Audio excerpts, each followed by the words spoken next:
Imagine, if you can believe it, a whole other world within this universe. In that world, people found supreme bliss in what can best be described as lucid dreams. Reality became blurred, or rather, redefined. But outside of their flawless reality, the problems of the material world remained. And in the end, the cold, hard truths of the real world caught up to them in the reality to which they had escaped. Deep in the dark ruins, another soul who was fleeing destruction discovered the final remains of this world. These two terminals were once a means for the dreamers to manage the outside world. Now, they form part of the mage's collection. The mage once tried to form a world from things she had gleaned in her eclectic experience. But as the calm observer, she never found that spark of inspiration to bring everything together. Before fate caught up to the wandering mage, she paid one more visit to her wise and learned friends. She learned much during their time together, and although she did not find the answer, her loneliness faded away in time. But as she and her friends crafted other wondrous worlds together, she finally realized the missing piece in the world she dreamed of creating. A vibrant, captivating protagonist. The glorious traveler and their impeccable companion were the perfect candidates. She was filled with hope. The lucid dream of a lost civilization was built anew, and the mage's vast collection now had a world to call home. After sojourning for so long, it was time for her to leave lest the destruction catch up with her. And in any case, a new story had now begun.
Sincerest greetings, traveler in Paimon. Sincerest greetings, traveler in Paimon. Sincerest greetings, traveler in Paimon. Sincerest greetings, traveler in Paimon. Sincerest greetings, traveler in Paimon.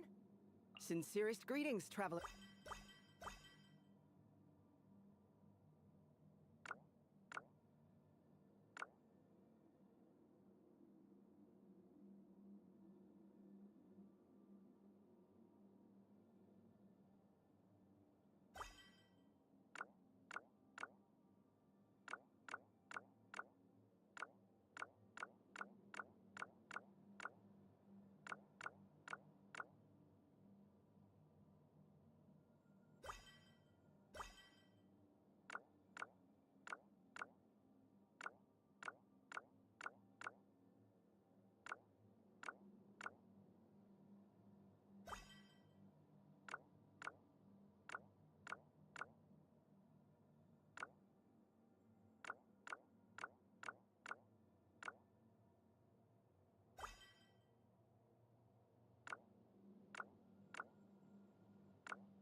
Sincerest greetings, traveler in Paimon.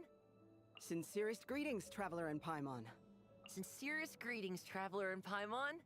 Sincerest greetings, traveler in Paimon. Sincerest greetings, traveler in Paimon. Sincerest greetings, traveler in Paimon. Sincerest greetings, traveler in Paimon.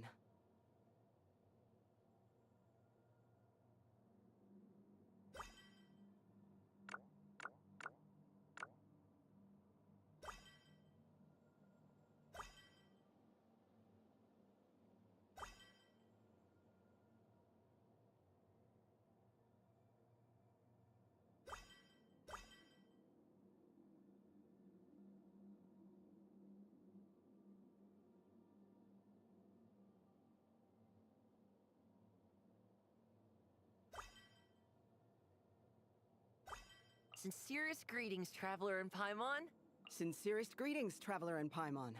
Sincerest greetings, traveler in Paimon.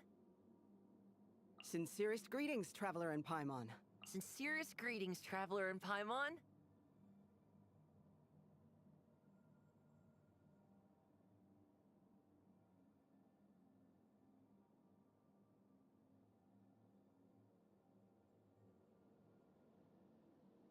Sincerest greetings, traveler in Paimon. Sincerest greetings, traveler in Paimon. Sincerest greetings, traveler in Paimon.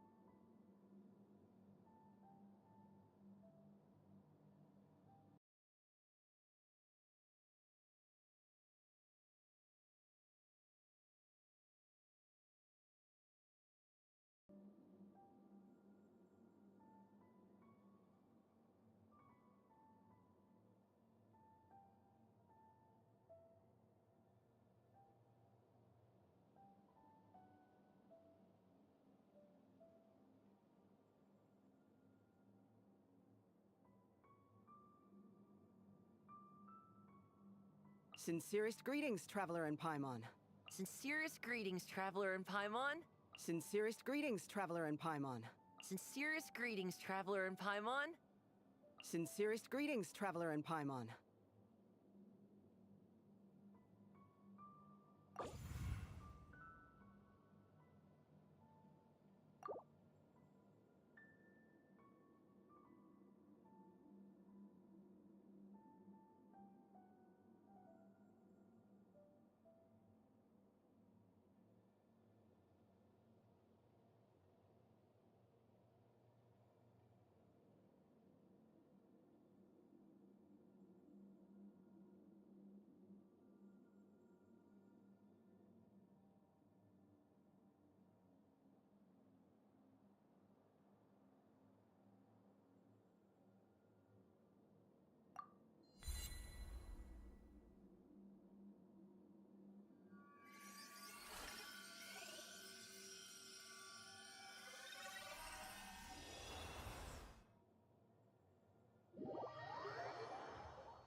I'm hungry.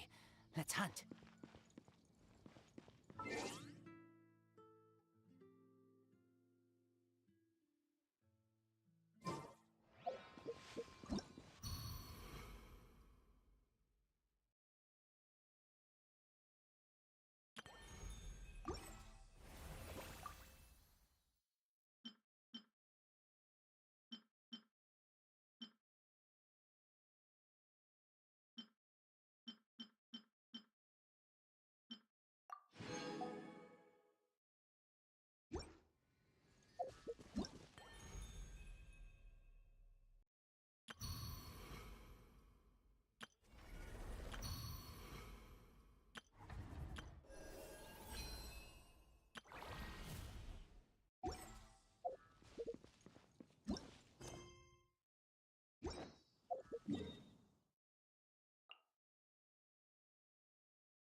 Aha, nie słychać.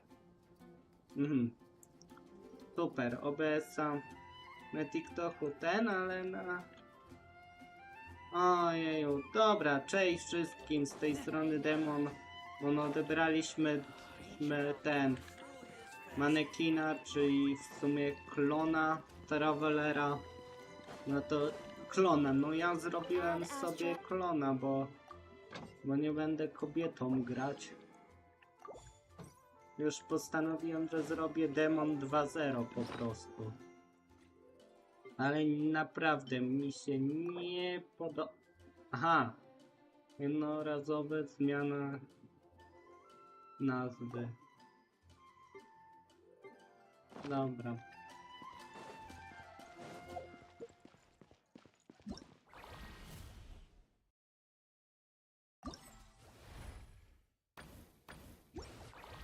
Dobra, idziemy na tego questa, bo... No bo tyle mi zostaje z tego Genshina, żeby przejść tego questa i zakończyć i nagrywać inne serie. Tak, będzie tryb odcinkowy bardziej niż tryb live'owy, bo... No projekty, nie projekty, studia, no ale trzeba robić. It's been a few days since we said bye to the others in Nasha Town. Still no news about Rarer, though. Where could he have slunk off to? If only he was gone for good. But with all the trouble he stirred up before, there's no way we've seen the last of him. Hello, you must be the traveler in Paimon? Mr. Flint has been looking for you. Unfortunately, there's been a serious wild hunt attack over at the quarry. He thinks it's time to regroup and figure out a plan. The wild hunt?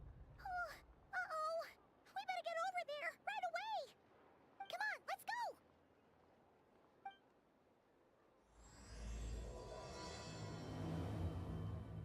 Ty dopiero nam mówisz, że nas atakują, albo nasy?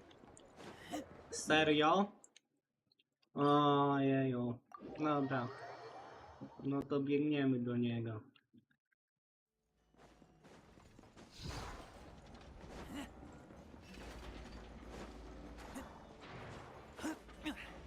Samo sobie no kraj nie jest złe, jakby jest spoko, ale nie podoba mi się, że stworzyli tego manekina i do niego jest osobny level i nic on nie daje.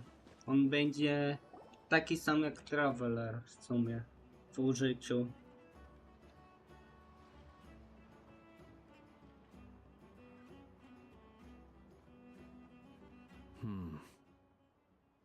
I can barely sense any Kuvaki at all.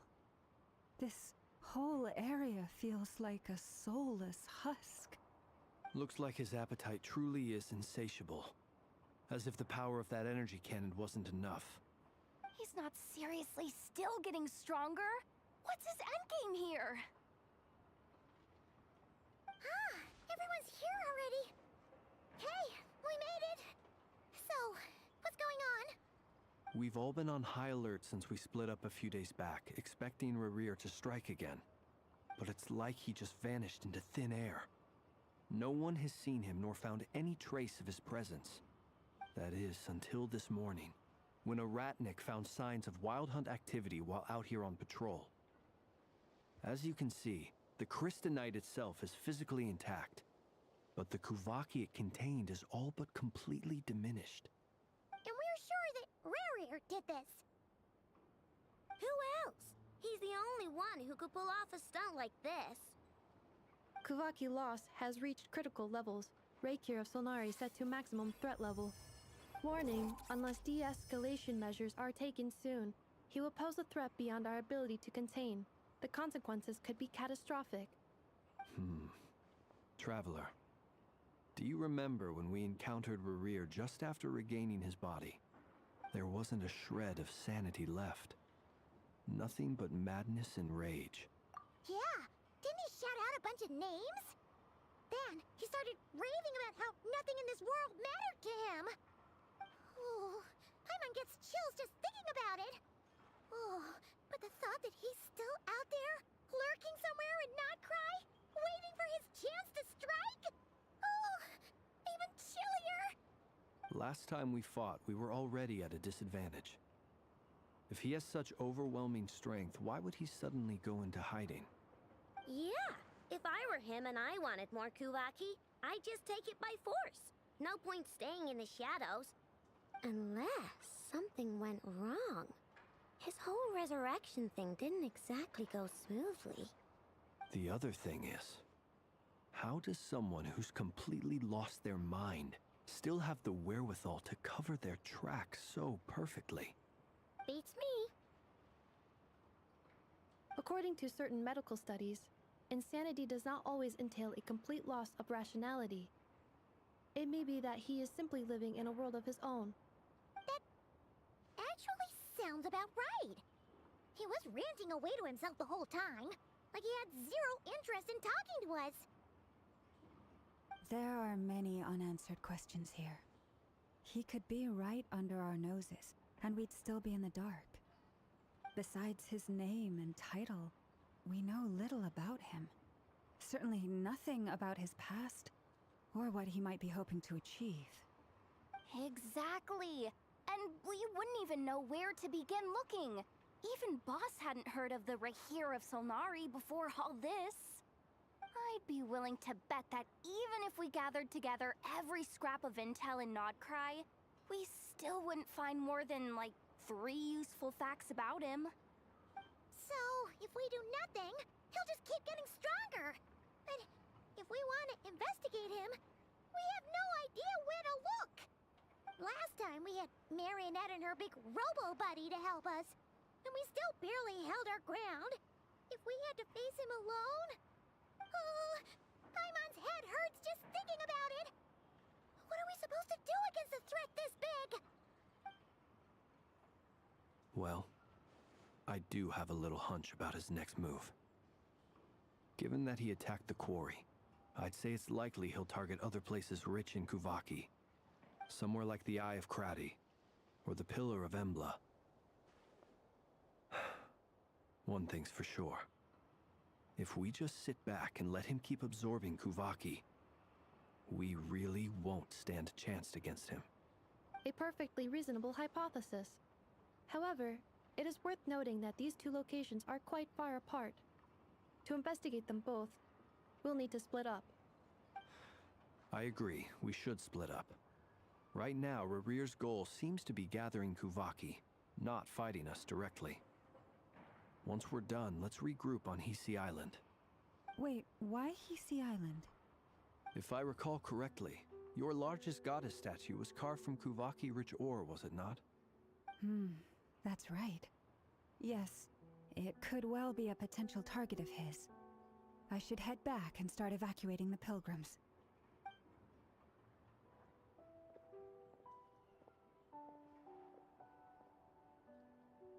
Splitting up's always gonna be risky.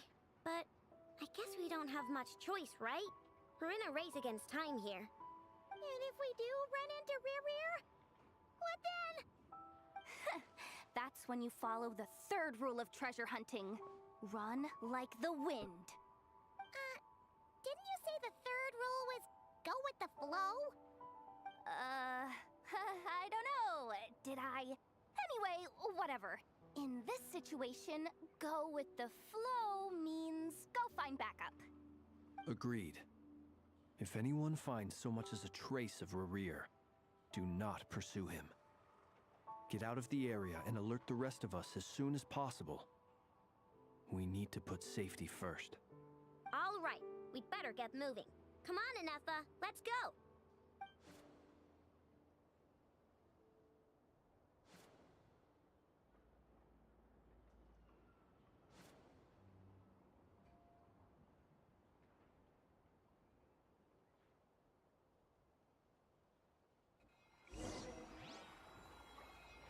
Dobra, idziemy.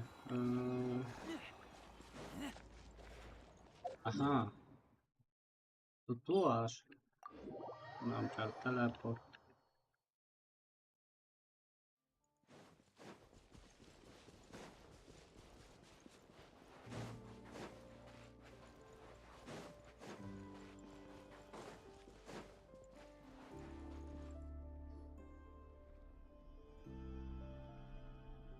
Any leads? Nope. Diddly squat. No clues to where he might be hiding. It's like he's a ghost. It feels like we're sitting on a powder keg that could go off at any second. Ugh, I hate this feeling. I'd rather face him head on than be left hanging like this. So, you guys didn't find anything either? Not loving the word either. How about you, Flint's? I questioned a few Ratniki and eventually narrowed my investigation down to one suspicious individual. But by the time I got to his place, he was already gone. Almost as if he knew someone was on to him. Either that, or he's just extremely cautious and doesn't stay in one place for long. He's been biding his time for a while now. The question is, where or what is his next target? No idea. Since regaining his body, he seems to have lost all interest in the fragment in my possession. If he did still want it, he's had plenty of chances to take it. All we can do now is hope that Ino and Inefa turn up some leads. Darn it, Rarir! If you've got the guts, come face me one-on-one! Wait, he's actually here? I didn't mean it! I swear! No, it's coming from Silver Moon Hall. The Lady Kutar might be in danger. Let's get over there, quick!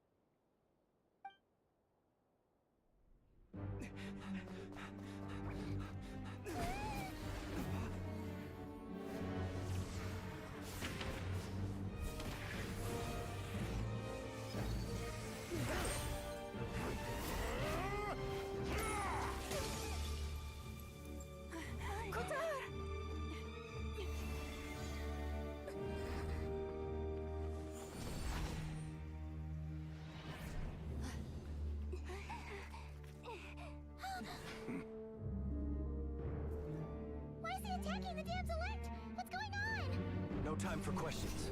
Stop him!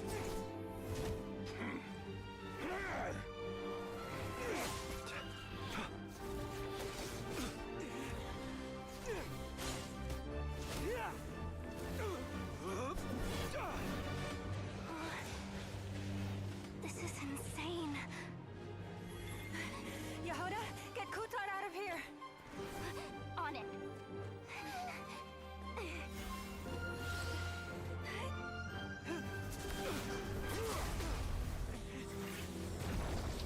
Oops. Look where your feeble light has gotten you. Now you shall plunge into darkness. Felindus, soon I will find a way. Watch out!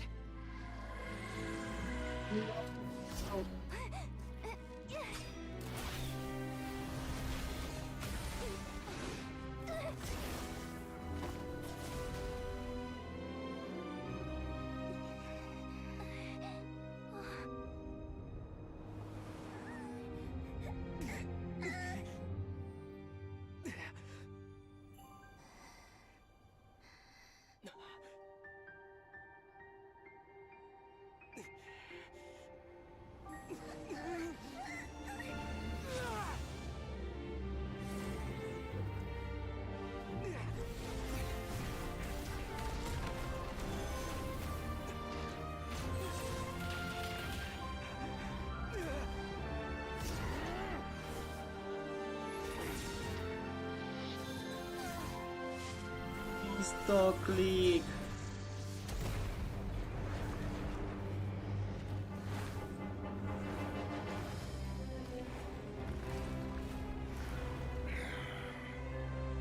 Find them, even if it means turning this place to ashes.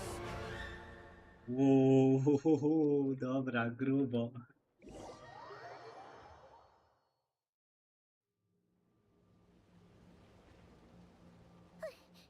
That was too close! We barely made it out of there alive. What's that guy's deal? How'd he get so crazy strong? He's a threat to this entire nation. I doubt his strength could even be measured by conventional standards. I have a question. When me and Anetha showed up, we saw him chasing after this lady like he wanted her dead. What was that all about? We weren't there for the whole thing either. They were already duking it out by the time we arrived. Yeah, we didn't see how it all started. It all escalated so quickly, we had no choice but to step in. Kutar, can you shed any light on the situation? Kutar. Cross-checking database. I see. So you're the one that the Frost Moon Scions refer to as the Moon Goddess? Wait, she's the moon goddess? Oh, no wonder she looks just like all those statues. There are many reasons why people might worship the moon, and just as many why they might despise it. I've never met that person before, but there was no mistaking his deep-seated hostility towards me. Why he holds me in such contempt, I cannot say. But since he hunts the power of the moon, it's no surprise that I am a target. Kutar. There are many potential motives. For instance, you help the traveler escape his grasp. This could be his way of taking revenge. It is also possible that he covets the Kuvaki inside you, and seeks to take it for his own. The list goes on. But, right now, devising a counter-strategy should be our #1 priority. The likelihood of this location being discovered is close to 100%. A counter-strategy? But we don't stand a chance against an enemy like this. Surely our only option is to run. He's not gonna chase us to the end of the world, right? So as long as we can sneak out of Nodcry undetected. No, I can't say that. Come on, Yehoda. This is serious stuff. You can't suggest we all just chicken out. Running is our only option. Huh? You seem surprised, but what other choice do we have? We are facing an enemy we cannot possibly defeat in battle. Well, I mean, yeah, but still. It's not too late. I can distract him, so you have plenty of time to make your escape. Wait, what? You're gonna act as bait? Doesn't that make sense? I'm the one he's after. There's no need for you to risk your necks on my behalf. A coyote doesn't stop for bypassers while it's howling at the moon. What is it, Loma?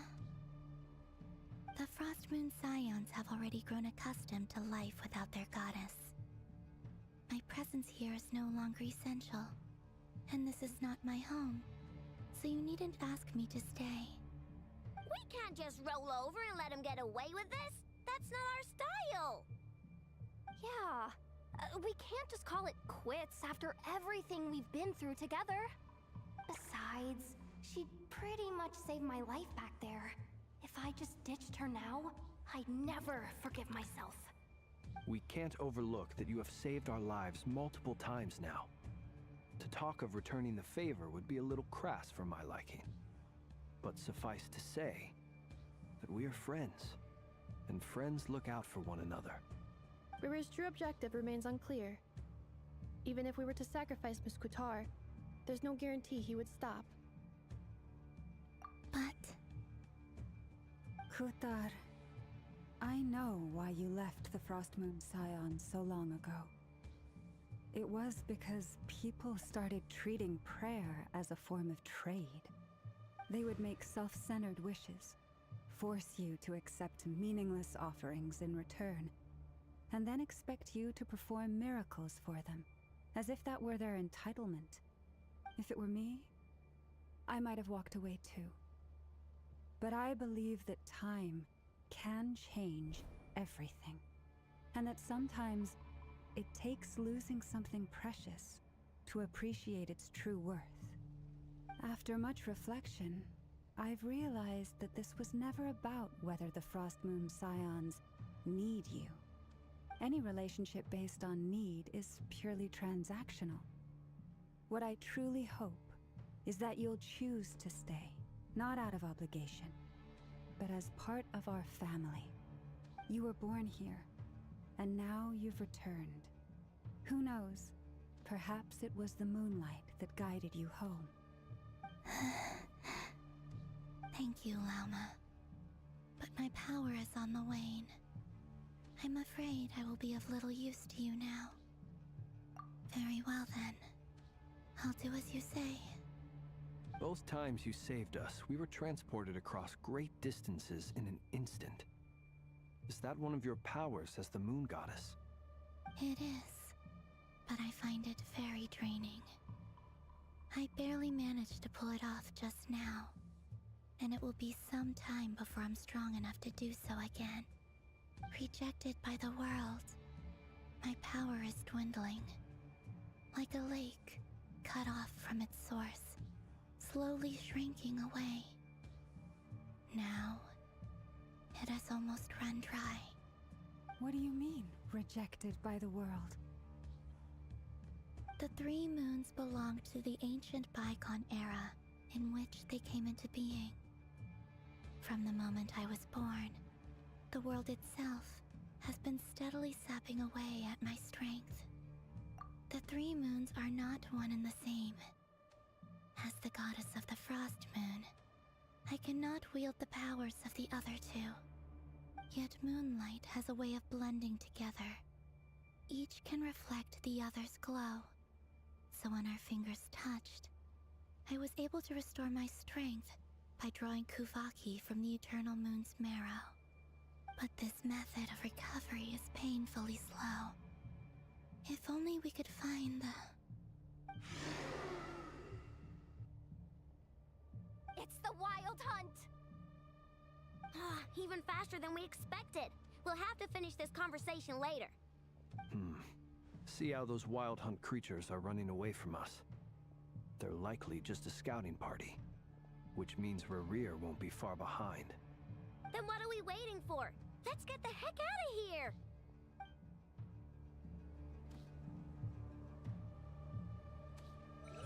Jakaś walka? Walka.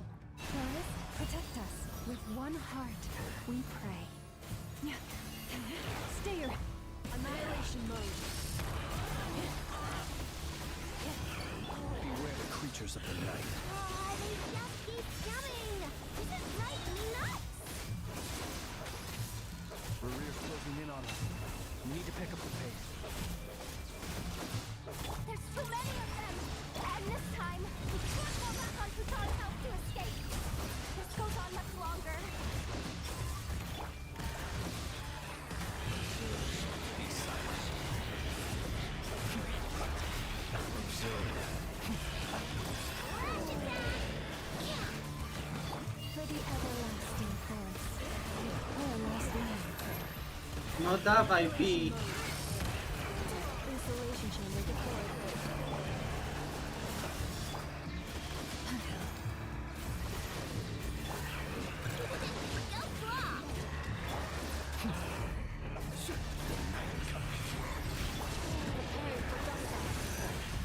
With one heart, we pray.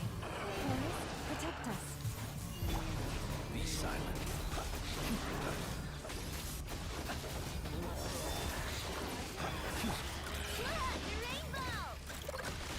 Annihilation mode. We need this place. For the everlasting forest.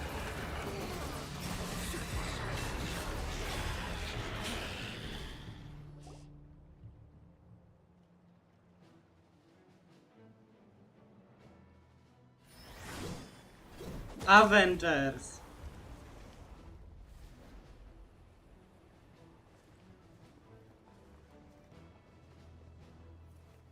Oczywiście, Avengers.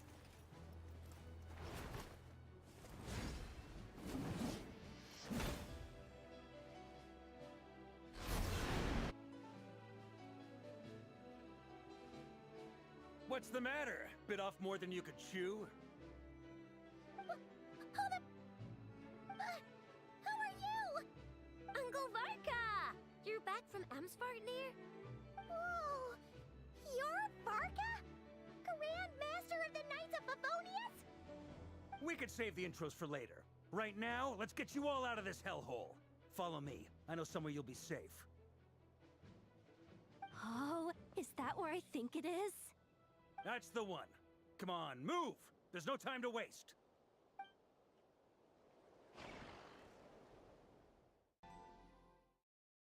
Dobra.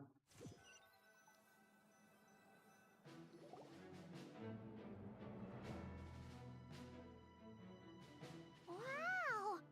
Where are we? This is so well hidden. Well, that goes without saying. This is the Knights of Favonius' meeting place in Nodcry, and a contact hub for the Northern Intelligence Network, aka the black market of intel. No matter what faction you're with, it's the place to buy and sell information. Their headquarters are in Nodcry, but they've got contacts in every nation.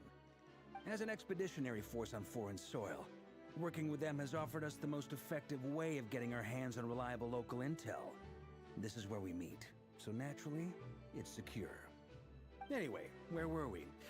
Folks from Nodcry should be pretty familiar with me by now, but I believe this is the first time we've met. Allow me to introduce myself. I am Varka, Knight of Boreas, and Grand Master of the Knights of Favonius. We've heard all about you. This meeting's been a long time coming. You look way younger than Paimon expected, but you definitely have that Grand Master vibe. Well, I'm no spring chicken. Just not showing my age yet. Definitely feeling some of that back pain today, though. Rushed back from Amsfartnir without a wink of sleep, only to get right into another fight with that freshly revived maniac. Another? You mean you fought him before? Yep. He wasn't nearly as strong back then, but he was still a formidable foe. I brought some of the knights along to give him a little surprise, but he saw us coming from a mile off. My squad took heavy injuries, and I barely made it out alive myself. We knew it might have been our last chance, so we staked everything on it. But still, it wasn't enough to stop him. I tried tracking him down afterwards, but he didn't leave a trace. Even in his unhinged mental state, he's as cautious as any trained operative. So, I decided to come find you. And as luck would have it, turned up to find you being ambushed by the Wild Hunt. The rest, you already know. Is that why he's been frantically absorbing Kuvaki these past few days? Because he sees you as a threat? Maybe I'm part of the equation, but even if I weren't, I'm sure he'd still be gathering power. He's clearly working up towards something. Note to self, Uncle Varka's strength rating officially upgraded.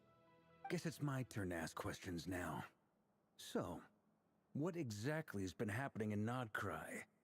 Why is the Wild Hunt returned in humanoid form? And why is it after you? That's a long story, but I'll try to make it quick.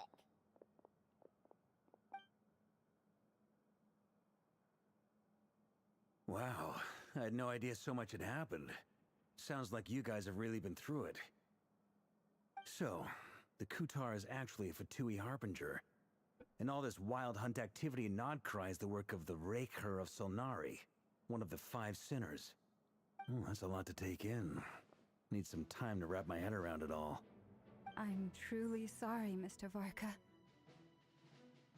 You stood with us against the Wild Hunt, and did everything you could to stop it from escalating into a full-blown catastrophe. And then, the one time you're away, it all comes to a head and all your hard work gets undone. You've got nothing to apologize for, Miss Moonchanter. You can plan 100 steps ahead and still slip up. That's just life. No one knows what tomorrow holds. You can't predict which way the wind will blow next. And, to be perfectly honest, I can't say I'm surprised. For all the times we've defeated the Wild Hunt in the past, we've never been able to completely wipe it out. Turns out, we were just delaying the inevitable. But now that a new variable has come into play, fate may well take a different course. A new variable? You mean us? Who else? And in a strange way, I think his resurgence might not be an entirely bad thing. The Wild Hunt is like an unrelenting force of nature, but Rerir is an individual with an agenda. He's gotta have a weak spot somewhere. That said, while I was explaining everything just now, some of the points that Mr. Flint's added caught my attention. You mean about our mystery ally? That's right. From what you've said, not only did they lead you straight to some key files, they also shielded Hisi Island from a lethal Kuvaki blast. I don't know who or what could pull something like that off. Heck, even Miss Columbina doesn't have a clue. I hadn't heard the story about those files. Would you mind repeating their titles for me? Wild Hunt Phenomena Log, a Nodcryan Ratnik's Field Journal, and Kuvaki Survey Log. Oh. No, still doesn't ring a bell. Another dead end. Guess all we can do now is hope that our mystery ally keeps showing up when we most need them. Still, it's safest to assume they won't be intervening again.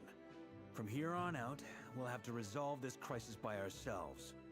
Your intel also explains something else I've been wondering about. The reason I led my team to Amsfarnir was because we'd had reports about a possible source of the Wild Hunt showing up there. But once we looked into it, it turned out to be a red herring. I don't know who was behind it, but clearly, it served its purpose. I doubt it's by chance that he happened to make his comeback while my attention was diverted. And from everything you told me, it sounds like his scheming began well before his return. So maybe luring me away was all a part of his plan. But is it even possible that he orchestrated all of this by himself? The Moon Maiden and the Raker of Solnari, Nodcry of all places. The way everything is unfolding, it can't be a coincidence. So, what do we do now? Got any ideas? Right now, we've got at least 3 things to consider. Let's go through them one by one. First, we need to figure out how to take down Rerir. If we can't beat him in a straight-up fight, the rest won't even matter. To my knowledge, the bulk of Nodcry's fighting force is already gathered here. But even with everyone united, we're still no match for Rarier in his current state, let alone with his power still growing. What if there was a way to tap into a new power of our own? How so? Have you thought of something, Columbina? 3 moons once watched over this world. The eternal moon was the largest. The frost moon was the brightest. And the iridescent moon was the most mysterious. They say that back then, the 3 moon goddesses wielded immense power. Enough to shape the workings of the world itself. I now bear the frost moon's power, and the eternal moon's marrow resides within the traveler. Hold on. Are you suggesting? The iridescent moon, the last piece in the puzzle. That's right. If we can find the iridescent moon's marrow, I will be able to regain my strength much more quickly. The 3 moons are said to stir the tides and illuminate all things. Perhaps they hold further secrets beyond our understanding. According to my analysis, this solution is feasible. However, it is subject to one major condition. How do we locate the iridescent moon's marrow? I know a way, but we will need to visit the Fatui's Experimental Design Bureau. The Experimental Design Bureau? Are you saying we need to involve Marionette? Yes.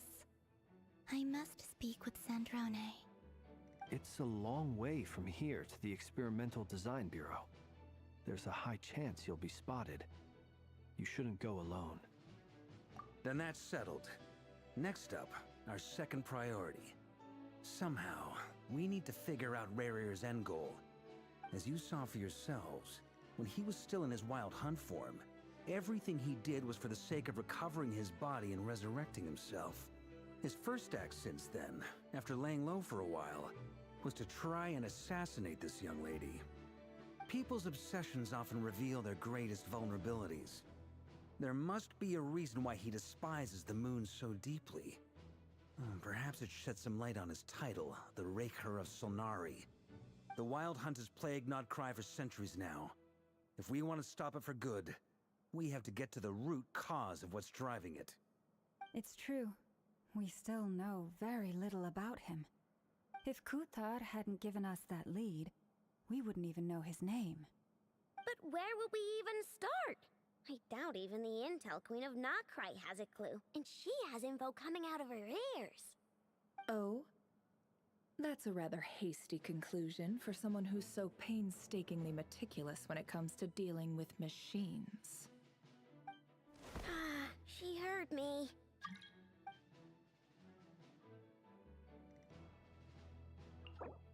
Boss! What are you doing here? I'm now asking myself the same question.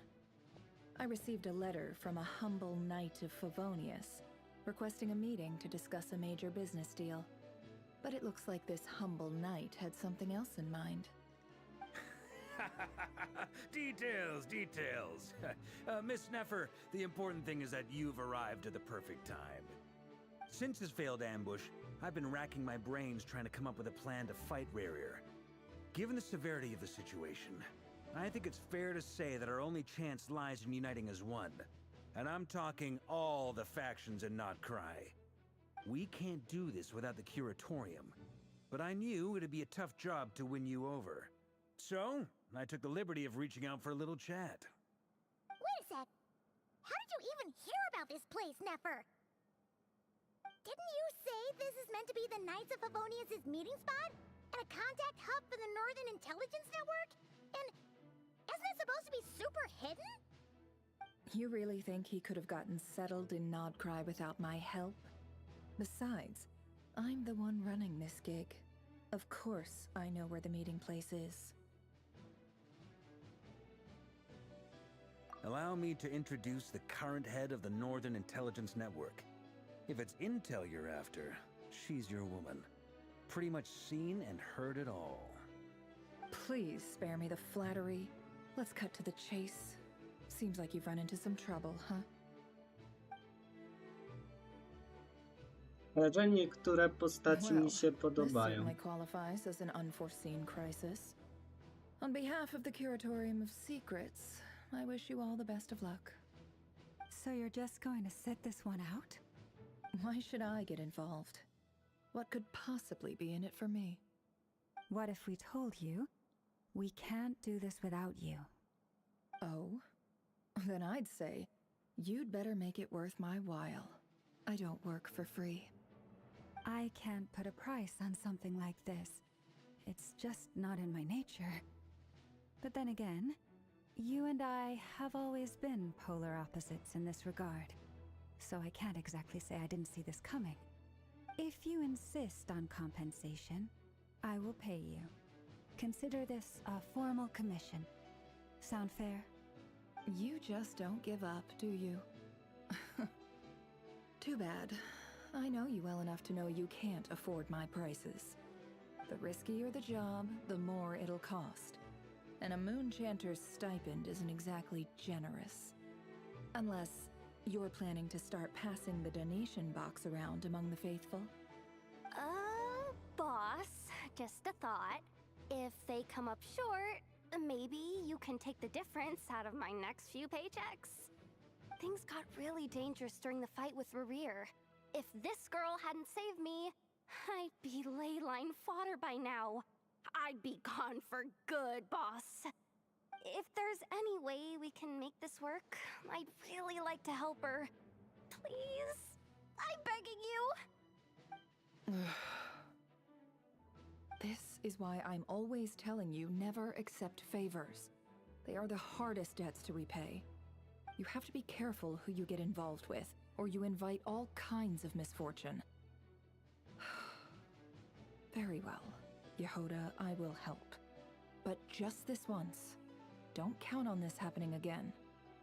Flynn's, that fragment that Rerir was after, do you still have it on you? Of course. Let me borrow it. I need it to follow up on some leads.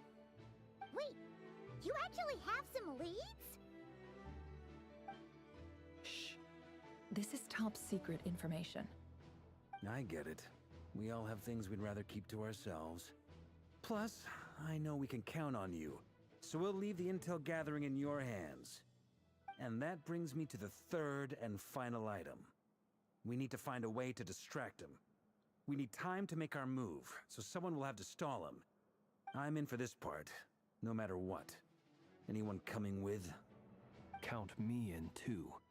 Come off it, you two! Quit playing heroes! I'm way ahead of you here.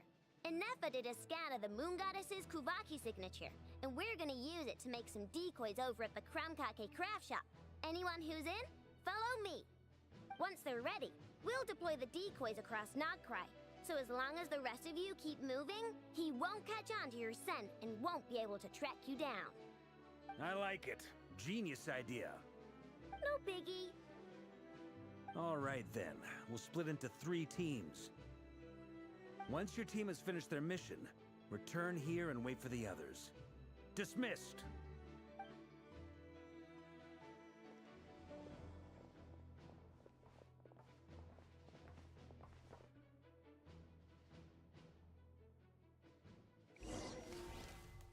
Okej,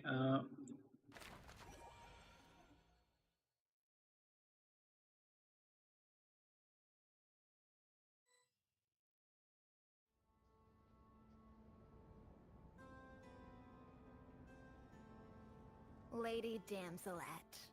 Wait, and you two? What are you doing at the Kuvaki Experimental Design Bureau? We've been doing our best to mind our own business lately. But if you're just gonna waltz up here like this, you're seriously pressing your luck. Don't blame us for doing what we have to. Huh! You really think that's gonna scare us off? We're not looking for any trouble. I just want to see Zandrone. Do I need to remind you that you're still a wanted fugitive for deserting us? Out of consideration for our former ties and the crisis we're all up against, we'll let you leave in one piece. But don't even think about trying to get inside. Let them in. But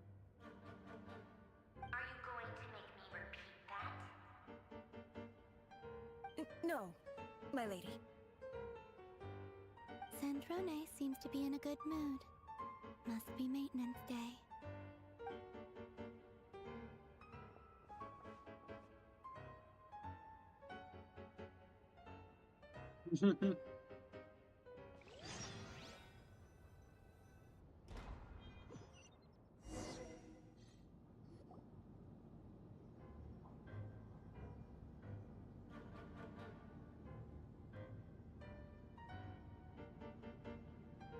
So tell me, to what do I owe the honor this time?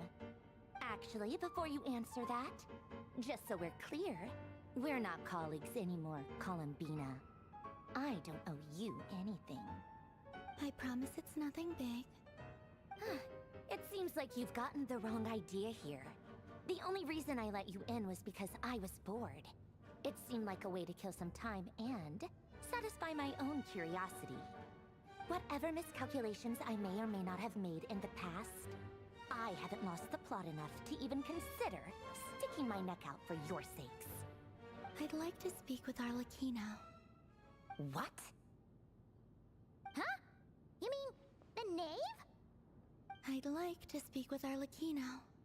Is she in Nodcry? No, she's not.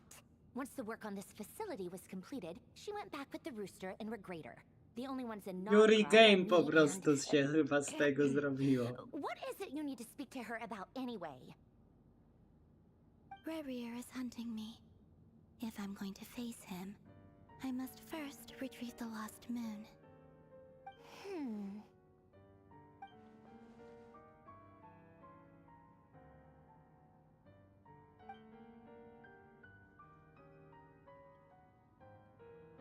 Is that a no, then? As if I need reminding. I was this close to settling things with him before someone decided to whisk me away to their weird little garden. Have you held any tea parties lately? Tea parties? Yeah, obviously. You don't seriously think we'd pack it all in just because you aren't here. If anything, they've been more eventful than ever. Just me, Arlecchino, and a bunch of insolent and sensitive guests who won't stop asking where you've gone. Oh, they've been a real joy. I bet you served them the worst tea you have. Just like you used to do to me when I upset you. Who cares about how good the tea is when there's no one around to drink it? I keep losing people. First Rosaline, now you. I'm running out of people who can make me laugh. Honestly, what could be more ridiculous than a multi-centenarian goddess who's only ever had the plain herbal tea she received as offerings? You'd always brew a different type of tea for me each time. Was it really just to see how I'd react?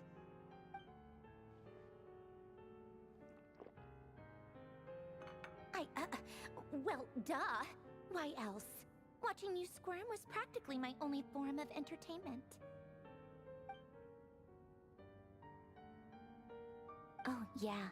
And Capitano sometimes used to bring Tartaglia around, too. But I guess we won't be seeing him again. Well, I guess we are overdue for a get-together. Polonia!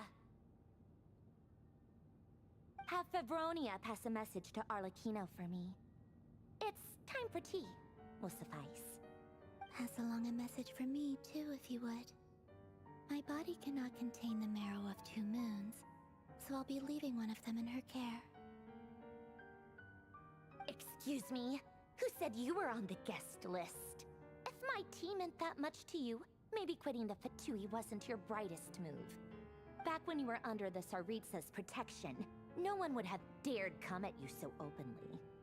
But that protection didn't come for free. In fact, I paid dearly for it. At the end of the day, it was just another transaction. I just got tired, that's all. I never wanted any part in their grand ambitions, and I've had enough of being treated like a bottomless supply of power. It brings back memories from the old days. when I was still worshipped as the moon goddess. Centuries on, it may be a different group of people, but I see the same greed in their eyes. I figured you'd leave eventually. You didn't have as much of a reason to stay as I do. The Tsaritsa gave you shelter and protection, but that was it. Nothing more, nothing less. Meanwhile, the Fatui demanded everything from you in return, until it was more than you could bear. I get why you left. And frankly, I have no interest in dragging you back just because the higher-ups told me to. But if you keep hanging around with this riffraff, the next time we cross paths, we might be enemies for real.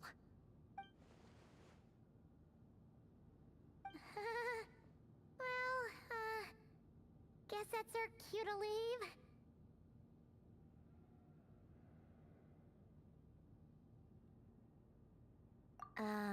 That might be your plan, but it sounds like someone else wants you to stay a little longer. Huh? What do you mean? Listen.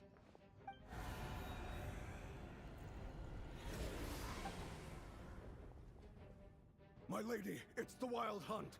A horde of monsters is headed straight for the facility. Another uninvited guest trying to crash my tea party. Clear the area. I'll handle this. Wait, what? You want us to leave you here by yourself? Huh. You'll be lucky to make it out of this alive. You really think you can afford to worry about me? Go on, get out of here. You may have stopped Polonia from crushing him last time, but I've made sure that won't happen again. The entire Experimental Design Bureau is rigged for war.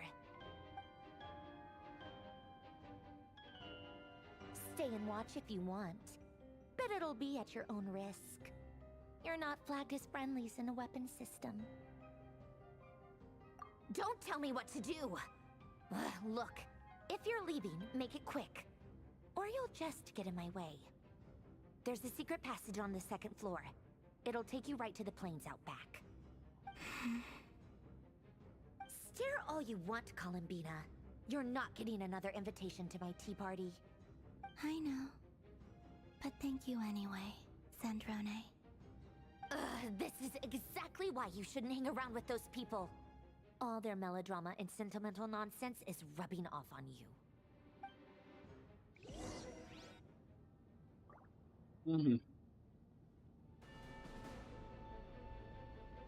Come on then, Mr. Right here. Let's pick up where we left off. It's your Wild Hunt monstrosities versus my beautiful creations. Let's see who comes out on top.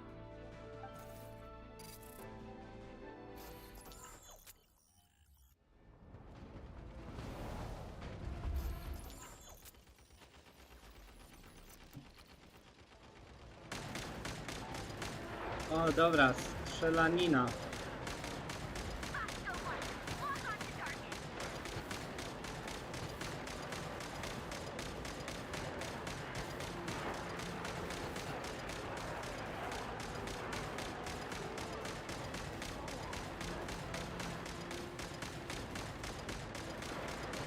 Jak do zombiaków się nawala po prostu.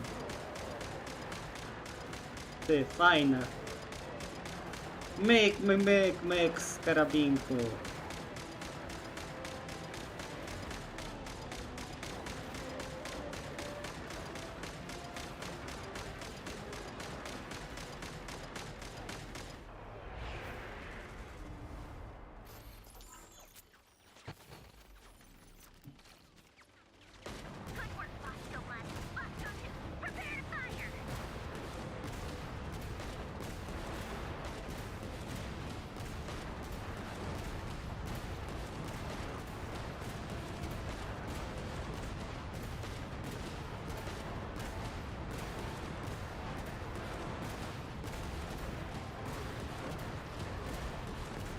Dobra, nawalamy.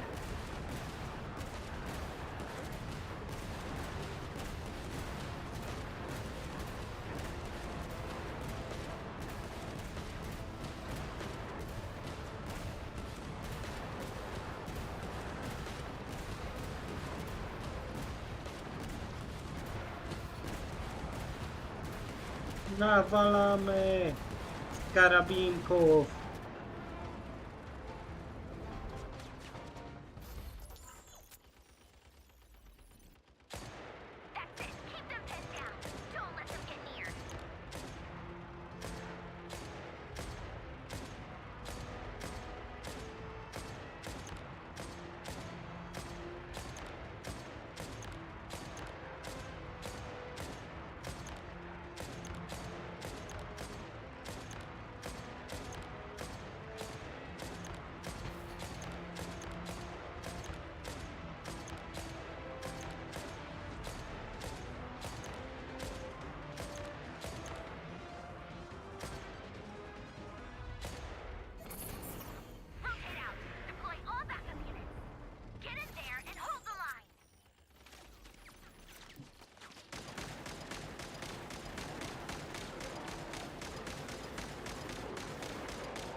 Dobra, z karabinków to myk.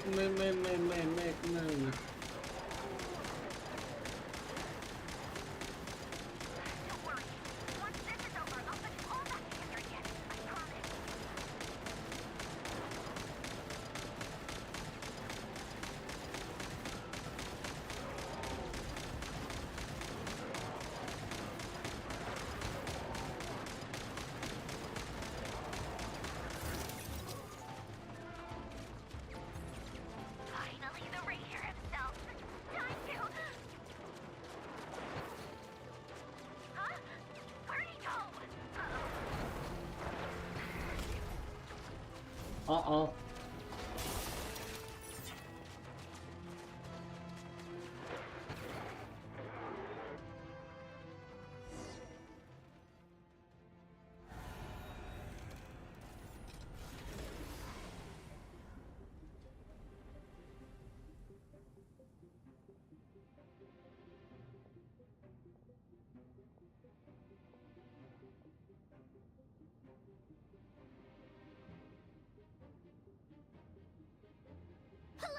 Get him! I've upgraded Polonia again since our last encounter, and uploaded every last scrap of your data. So let's finish this once and for...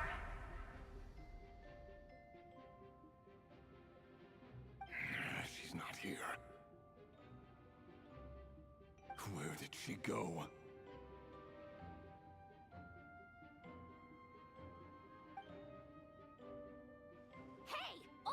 You big...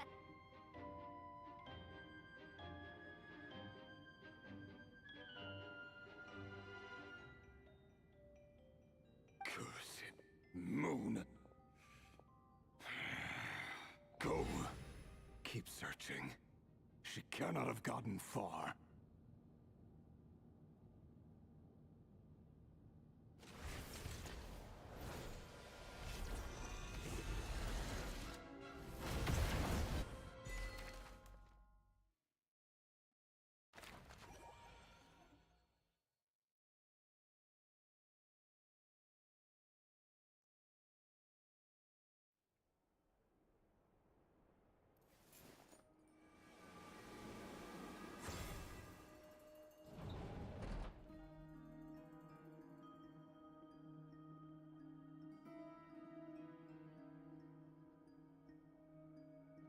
So this is your method for investigating Rarir's past.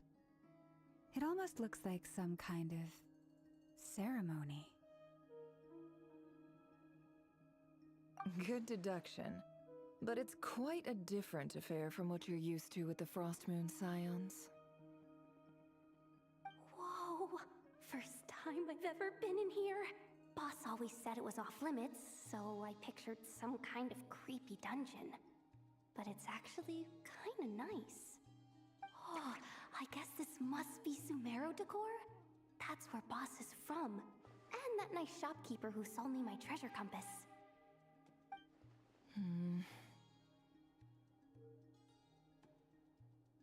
I'm not sure exactly what you've got planned, but it looks like you're all set. When do we begin? Whenever we wish. But for some reason, I've got a feeling this isn't going to end well.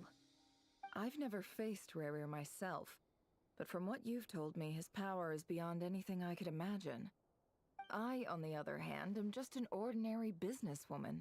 Our paths should never have crossed, yet here I am, forced to make an enemy of him. If you ask me, you're about as far from ordinary as it gets. So what are you saying? You're getting cold feet? Once I take a job, there's no backing out. Still, I have to ask myself if the power I'm relying on will even work on an opponent of this caliber. And also how to make sure I come out of this alive if things spiral out of control. Death is the one thing we can take for granted. It is the great equalizer, however fortunate or unfortunate we may otherwise be. So it's important to consider how to spend what lifespan we have left. Come on, boss. Lighten up. Quit talking about death. It's bad luck. For once, I agree with you. When you're up against a foe like Rerir, there's no such thing as being too prepared. Is there anything I can do to help? That won't be necessary. I've already made up my mind. Time to cash in a precious favor I've been saving for a rainy day. Yehoda, I need you to find someone for me. The sooner the better. Find who? That shady merchant who sold you an overpriced treasure compass the other day. Come on, boss. You're pulling my leg again. In what way is she shady? She showed up when I was completely lost and sold me a neat little gadget that was exactly what I needed. Trust me, she's a good person. Anyway, I know who you're talking about. Don't go anywhere. I'll be right back.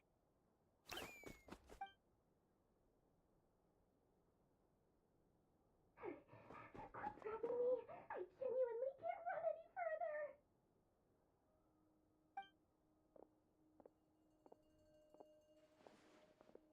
Hey, aren't you? What is it? What's the big rush? You dragged me out of a dream where I was literally swimming in Mora. I'm charging double my usual attendance fee. See, look how easygoing she is. After that rude awakening, she could have completely snapped at us. But instead, she kept it together and just asked for an extra fee. Dori Sangama Bay? I never would have pictured you two doing business together. If you want to make it big and not cry, it's all about connections. Lady Nefer just so happens to have a lot of intel that interests me. And she also did me a big favor in the past. It was back when I first arrived in Notcry.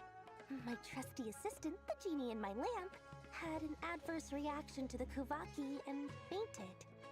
And wouldn't you know it, that's when I suddenly find myself in a life-or-death situation. Good thing my compatriot was there to swoop in and save the day. I've been giving her a 30% discount off all of my goods ever since. Now, so that no one here feels left out, I'm willing to extend a 20% discount to fellow friends of Boss Nefer. Plus, any other friends you send my way will enjoy 10% off. What can I say? The great Lord Sangama Bay is nothing if not generous.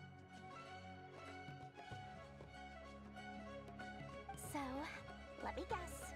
You've run into some trouble? I've got everything you could possibly need. And the more you buy, the more you'll save. You guessed correctly. What have you got in the way of survival gear? The one type of gear I've never been short on. What are you looking for? A jetpack fresh from the Academia's labs? An ancient suit of armor dredged up from the bottom of the sea? At the very least, I need to know what kind of opponent you're dealing with here. If even you're worried about staying alive, it must be pretty serious. What if I told you it's someone with the power to bring a nation to its knees? Is that so? then we really are talking top-shelf treasures. I don't have anything like that in stock right now. I'll have to ask my supplier. Your supplier? A powerful woman, make no mistake. I can't reveal her identity, but luckily for you, I hear she's planning to visit Notcry in the near future. If you're willing to wait, I can ask her when she's here. Can't say exactly how long that'll be, though. Then, let me put it another way. What would you do if you encountered an enemy like that? Roll over and serve yourself up on a silver platter? Of course not. I have a handy little trinket from one of my generous suppliers, which... Hold on. What exactly are you getting at? No, no! This is for my personal use only! Let's just say I'm borrowing it, all right? Just for insurance purposes. You'll get it back later. Favors are the worst kind of debt to owe, and now you've got a chance to repay one. A win-win situation, don't you think? Fine. You can borrow it for 5 days. No, make that 3. And for every extra hour after that, I'm charging you 1,000,000 mora. Deal? Deal.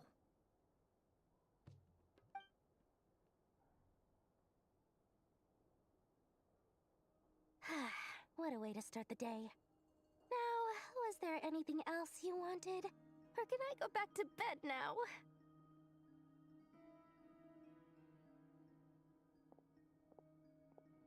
That will be all. Take care now. Don't trip up on your way back, friend. See you later! You're my favorite shopkeeper.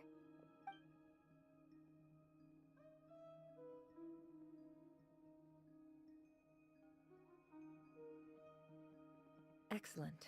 Everything is well and truly ready. The ceremony can now begin. After initiating the ceremony, your minds will follow me wherever I go.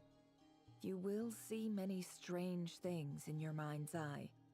So remember, don't be frightened, and don't make a sound. Now then, let us peer into the Raker of Solnari's past.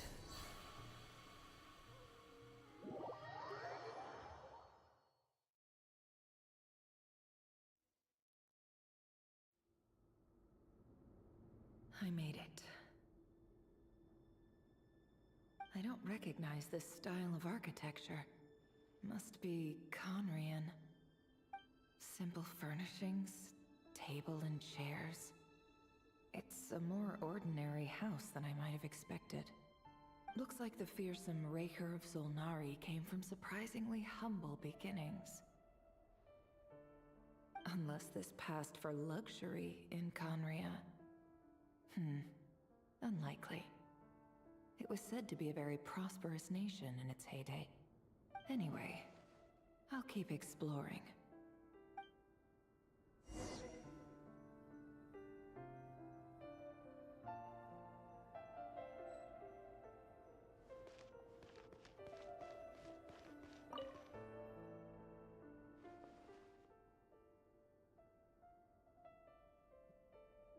Hi, Rivier. Since you're working extra hours tonight, I thought I'd keep myself busy by checking out that new kebab shop. I've heard good things about their menu. I'll test it out, and if it's as good as everyone's saying, let's go back together sometime. P.S. New stash from the Universitas Magistrorum. I brought some goodies home. A few teacups and a pin rack. Hope you like them. They didn't sign their name, but they must have been close. Sounds like they were living together.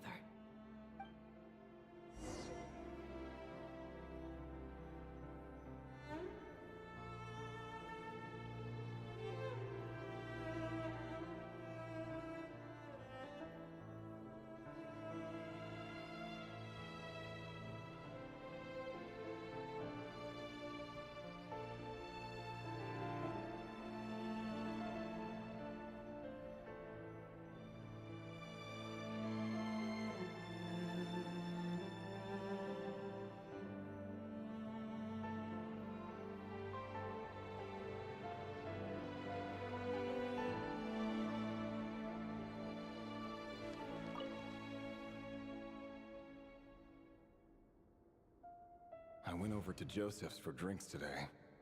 They have a fine collection, but I went alone. Felindis was tied up with something and couldn't make it. Joseph asked why I came alone, but I didn't really have an answer. He then went on to ask about other things. If you ask me, someone who asks that many personal questions is too nosy for their own good. But if he invites me again, chances are I'd still go. Felindis. That's the same name Rerir mentioned. Crane imports keep falling. If things don't pick up, we'll soon be back to meat and mushrooms only. Honestly, I'm not a huge fan of that new type of mushroom everyone's been into lately. Didn't it start out as a lab-grown variety? I heard it's even mildly corrosive. Seriously, why would you even eat something like that? I don't care if it's an impressive feat of alchemy. That just isn't the kind of thing I like to eat. Grain has to be imported, and they're eating a diet of mostly meat and mushrooms. Could it be because Conria is underground, so it doesn't get much sunlight? That would explain why they use so much stone in their buildings. They even use alchemically modified strains for food. Seems like the people of Conria don't have many options when it comes to dining. I've just about saved up enough now. Time to buy it and keep it somewhere safe. Making a big purchase. I wonder what it is.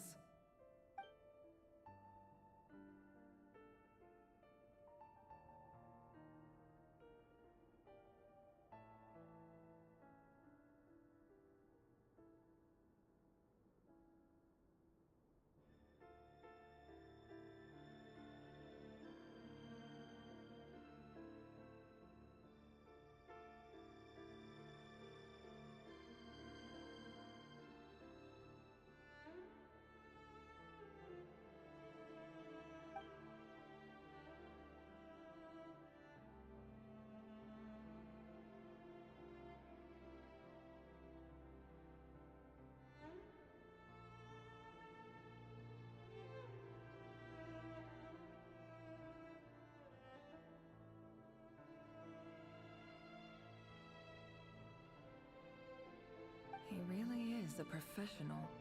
No wonder he's so good at covering his tracks. Despite what he's become, it seems like he's retained certain habits, at least in this regard.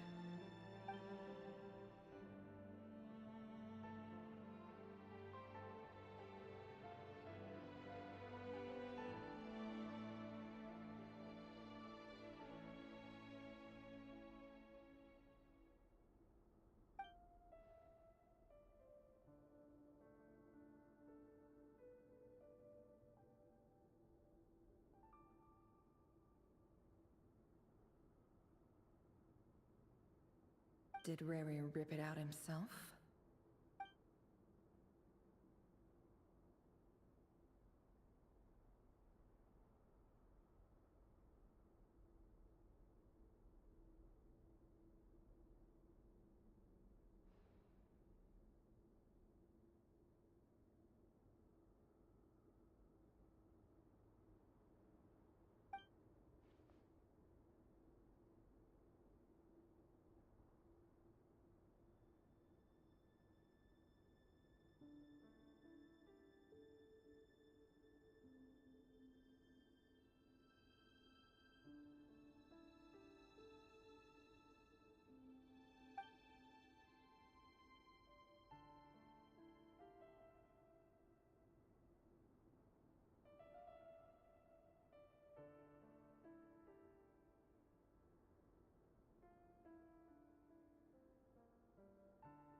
Before I met you, I was convinced that my heart was nothing more than a stagnant pool.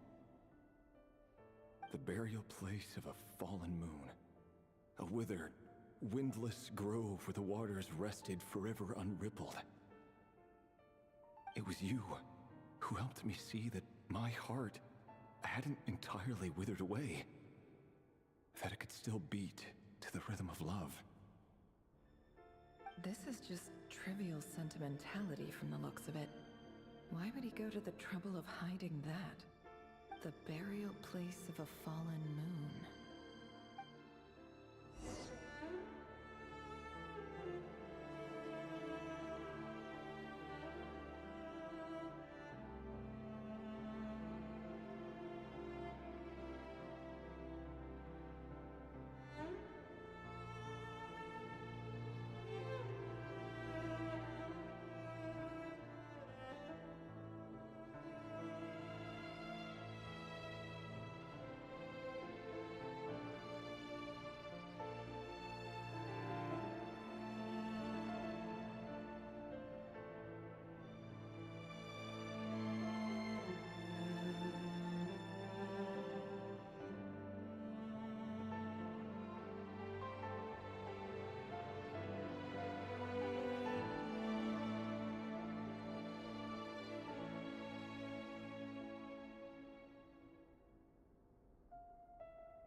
Czekaj, gdzie tu się idzie?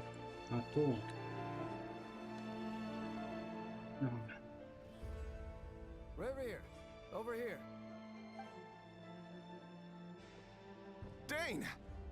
Oh, and, Vedelfin here?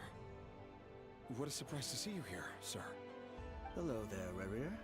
You need not address me so formally outside of court.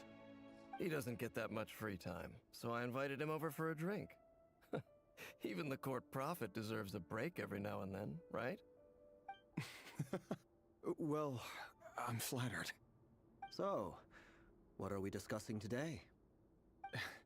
Hey, don't look at me. As far as I see it, we don't need an excuse to have a few drinks. Come on, don't give us that. Didn't you say you were about to pop the big question? How's that coming along? Who'd have thought the great Twilight Sword was an even greater gossip? I just didn't expect you to be the first one to settle down and get married, that's all. Yeah. If you told me that a few years ago, I wouldn't have believed you either. So, are you planning to come clean about your job then? I'm guessing you still haven't told her. Sure, I'll have to tell her at some point. But I'll need to pick the right time and place. To be honest, I have no idea how she'll take it. Come on, stop being such a pessimist. For all you know, she could be thrilled. I bet she'll be much more impressed by your actual job than the one she thinks you're doing now. A member of the King's Guard. Quite the cover story. Does the king himself even know? Of course he does. Anyway, enough about me. How have you been? Me? Same old, same old. Nothing much to... Huh? What's up, Fed? It's nothing. Vadafulnir, Dainslift's elder brother. Renowned throughout the court of Conria as the Visionary, and said to possess a wisdom far beyond the reach of any ordinary man. And yet, despite the gulf between us, he seems to have something to say about me. Does he even know me? Does he see me as a friend of his brother, or just another of the Vinster King's blades? Why did he react so strongly? Was it really to do with what we were talking about? Brown, curly hair and brooding blue eyes. So this is what Rerir looked like back in the day. Perfectly normal. No different from anyone else. As frightening as this monster is in the present, there's something even more unsettling about seeing the human he used to be.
Thelindis? You're back early? Our equipment's being serviced today, so I got off earlier than usual. How's your day been? Aw, why the long face? Is something the matter? Has your boss been giving you a hard time again? Went for a drink with Dane and the others after work. Isn't that a good thing?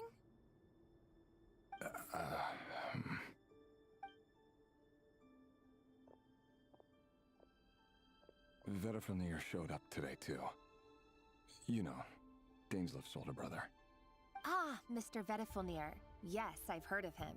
They say that everything he says ends up coming true. He overheard Dainsleif mention that I'd recently proposed, and seemed to have an issue with it. But when I asked what it was, he kept it to himself. So, you're worried? You can be such a child sometimes, Revier. We're nobodies. Why would the visionary be concerned about us?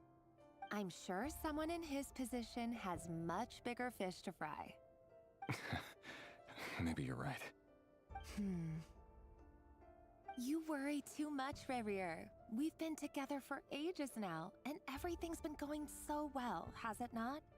You've even proposed to me.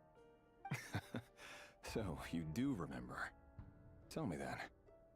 What's your answer? Like I said, I need some time to decide. You can't just rush into things like this. We may be nobodies in the grand scheme of things. But if we want things to work out, we've still got to plan ahead. All right. Take your time. Just don't keep me waiting forever. Nobodies. Sounds about right. In the eyes of people like Vedifnir and Dainsleif, what do we matter? Can someone whose gaze is so fixed on a far-flung future even see the present clearly? Besides, the dynasty's fate rests with the king and his inner circle. Whatever I do, it won't make much difference. Meanwhile, every idea they come up with, every decision they make, it affects everything. These days, the king is lost in his research, and the purge of the Crimson Moon bloodline grows ever more intense. The opposition tried to speak out, but nothing came of it. And I'm under no illusions as to why. Because we eliminated them and got rid of their bodies. A man can have 1,000 reasons to carry a sword, but there are few good excuses to use it. Yet the king has never even considered a gentler approach, and he never will. What becomes of someone who kills on another's behalf? Can he ever find true peace?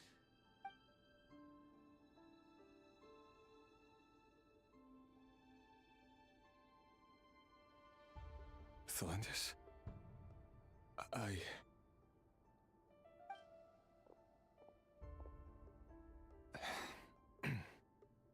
It's nothing. You were right. Fate has never smiled upon nobodies like us. But by the same token, it's unlikely to bear a grudge against us either. There's no reason we can't keep living happily together, cherishing the simple joys of each day as they come. See? You just need to stay positive, Revier. I can feel your warmth, your breath. You're right there, right by my side. Just seeing you makes me happy in a way I can't explain, and that's something that no one could ever take away from me. So smile, my love. Let go of that frown. You're right, Thelindis. I've just been overthinking things. That's better. Getting caught up about things like this will only ruin our evening. Speaking of which, all set for the ball tonight? I need to go get ready. You go ahead. I just have a few things to take care of, then I'll come join you. Even busier than the big shots, huh? Fine, I'll go get started. But don't be late. If you keep me waiting too long, I won't be a happy bunny. Relax. I'll be there. Seriously, though, you drive a hard bargain. You're really gonna leave my proposal hanging and still expect me to take you to the ball? Well, that goes without saying. I already told everyone I'd be coming with a dance partner. Besides, they're two completely different things. Let's take it one thing at a time, all right? All right. White outfit it is. It seems like Rerir was deliberately hiding his ties to the intelligence services by giving the impression that he was just an ordinary member of the Venster King's Guard. He clearly doesn't want his would-be fiancée to know about his other life. Then again, that's hardly surprising. People in the intelligence trade rarely do. Who'd have thought we were in the same line of work? Let's dig a little deeper. Dobra. Wiemy.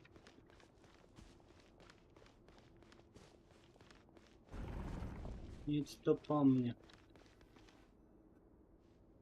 Our last operation was a resounding success, and all thanks to you, Ray here of Solnari. In total, we apprehended 32 dregs of the Crimson Moon, and 67 accomplices. 67! All these years since the dynasty's Dobra, fall, nie. so many of them still linger on. Indeed, it cannot be denied.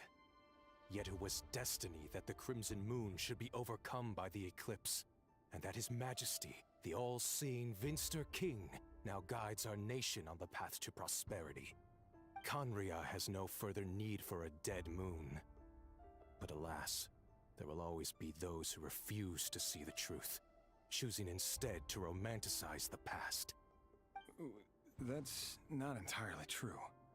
Much about the Crimson Moon era was worthy of remembrance, and that's exactly why they keep trying to see it restored. Many of its secrets remain unsolved to this day. As it happens, that's precisely the field of study my partner is devoted to. You still haven't told her what you really do for a living. Where would I even start? How do you tell someone that you're one of the king's hand-picked executioners? That your hands are steeped in blood? You didn't choose this life, any more than I did. Orphans like us don't get a say. But I'll sure as heck be the one to pay for it. Speaking of which, we need to be more rigorous in the way we identify direct descendants of the Crimson Moon. Someone, it seems, has strong opinions about my future plans. Most likely my marriage in particular. I have a feeling that we may soon become targets of the Crimson Moon's retribution. Your concerns are not unfounded. They've taken out many of our colleagues these past few years, and for that very reason. These are no helpless lambs we're leading to the slaughter. They're wolves in sheep's clothing. Take care, Ray here of Solnari. I look forward to toasting you at your rozumiem, wedding. ja ten. Thanks, Thorkel. No, projekty i tak dalej. Na studiach dużo do roboty, ale też znajdę chwilę czasu właśnie. Ostatnio w Fortnite'a grałem. You're the last person I would ever want to lie to. But that's exactly why I can't tell you everything. There are things you shouldn't know. Things you cannot know. The moonlit dynasties are a thing of the past. Yet even now, with the sun shining high in the sky, there are those who would call forth a dead moon's ghost. Could that be why Vedalfnir held back? Or was it because of some court secret he's not at liberty to share? I have to get a clear answer from him. No matter what happens, I will protect Thelindis. Rerir seems to be very concerned by Vedalfnir's reaction. Vedalfnir and Dainsleif, the Visionary and Twilight Sword. So that's what they were really like. I've investigated this whole area now. There doesn't seem to be any other memories here. Should I try somewhere else? Wait a second. What's this black smoke?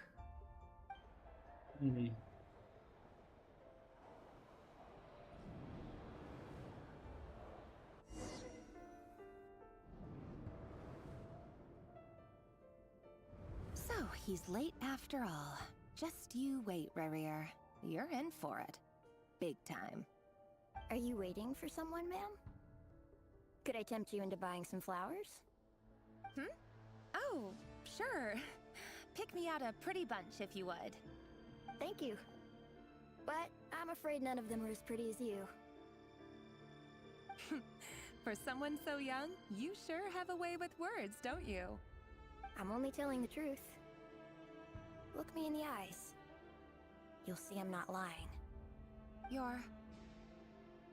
May we have a word in private? Who are you?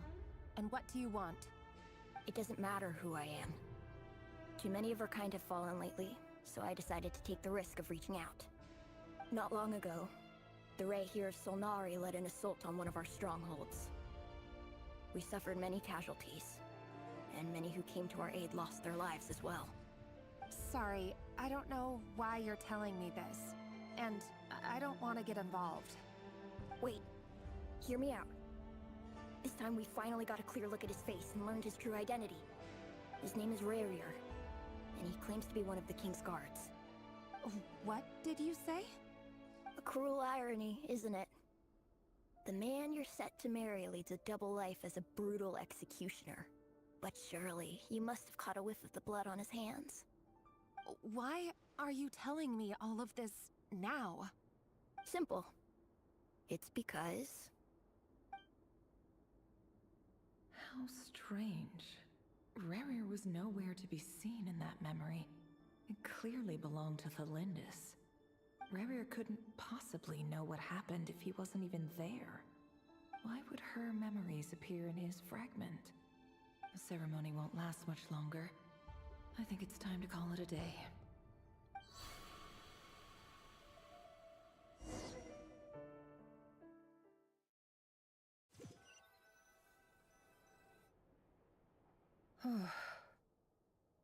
So that was your doing? Did you just pull us inside Rarier's fragment to spy directly on his memories? Any more questions, and I'll have to start charging. I had no idea you could do that, boss! Seriously, that was amazing! We're not worthy. We're not worthy! I gotta admit, though, I'm itching to see what happens next. Feels like we barely scratched the surface. I'm just as curious as you are, but the ceremony only allows for limited time inside. That's all we can see for now. Luckily, we managed to learn quite a lot. So far, so good. I just hope the others are doing okay too. Especially the group with the Traveler. Their mission is a risky one. Let's hope it's all going smoothly. If you're worried about them, go see how they're doing. If I know boss, she's gonna need some time to write up all the details and make sure it's all coherent.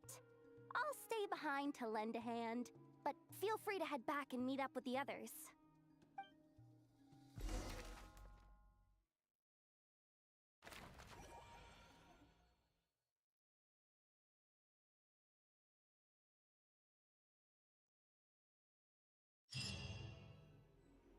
Dobra, mamy. Ale... What?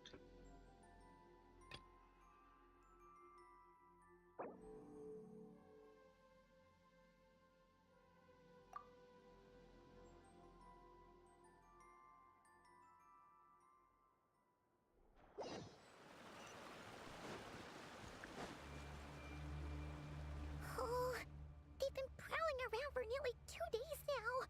These things just won't quit.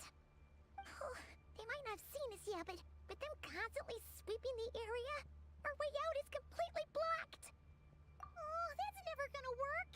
One little slip up and it's game over. If they spot us, they'll run straight back to Rarier, and once he knows we're here, it won't be long before he's breathing down our necks again.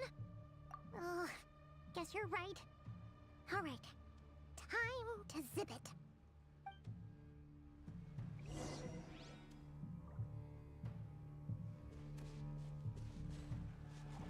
Quick, hide! We almost got spotted!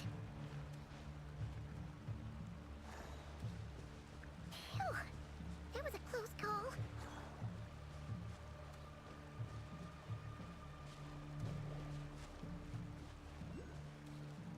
Watch out! He's coming this way!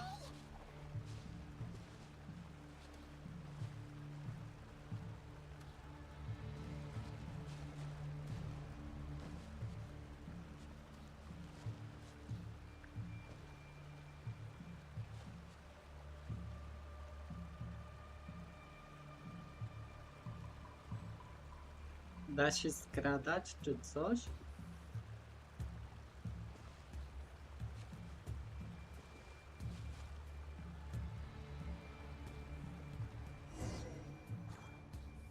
Oh, deep in. Dobra, dobra. Oh, that's. If they spot us, they'll.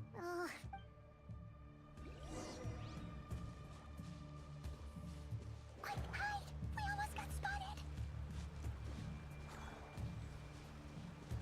Phew, that was a close call.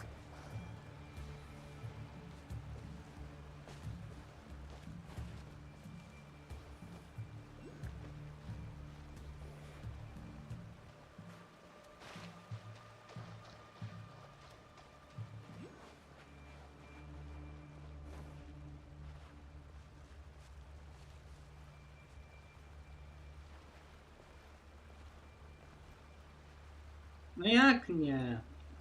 No to jak? Oh, they might not have seen us. Oh, that's never. If they spot us, they'll run. Oh.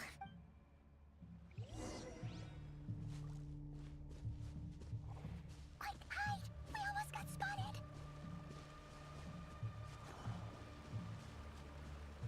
Phew, that was a close call.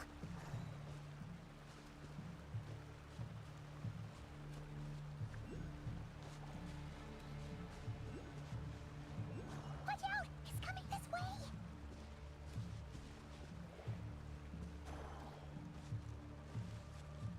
Keep going. We're nearly there. This is the final hurdle.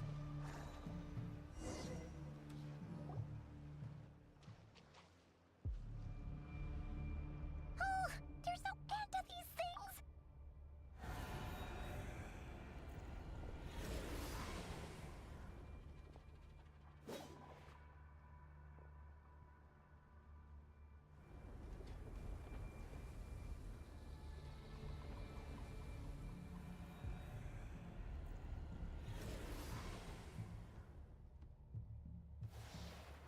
Fire.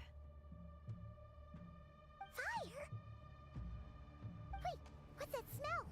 Oh no, there's a fire!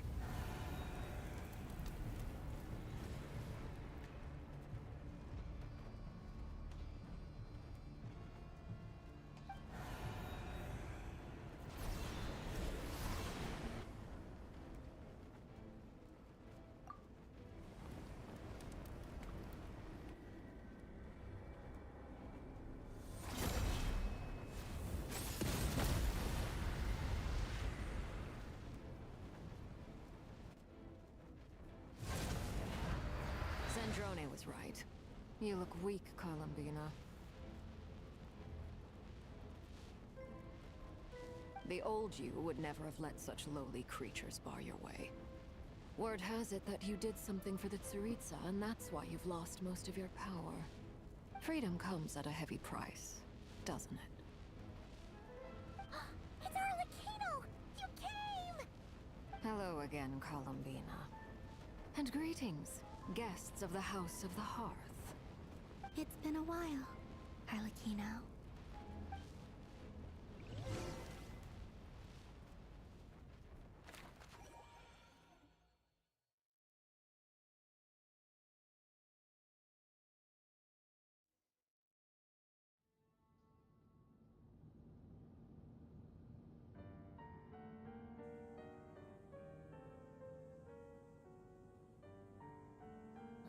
Stupid right here of stupid Solnari. Ugh, whatever. I've got all the data I need. Next time we meet, you're finished.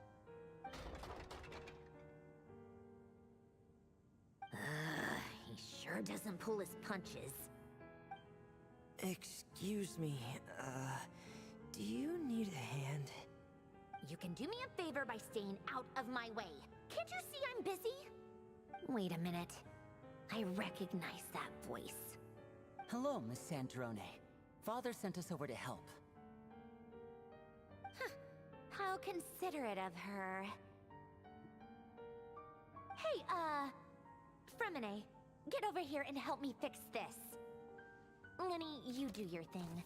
Just keep your sister away from my machines. Nearly every machine that Catgirl touches ends up going haywire. Go put her on cleaning duty or something.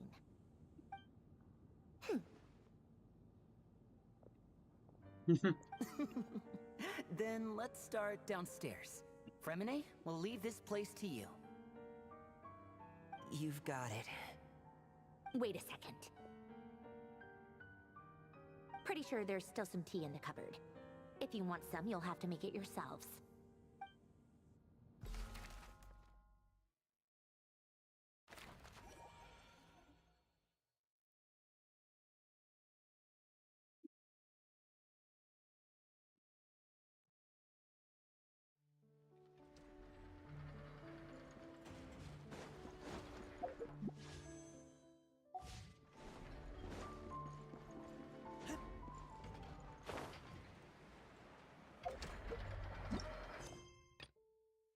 Aha, word tego. West mi się od...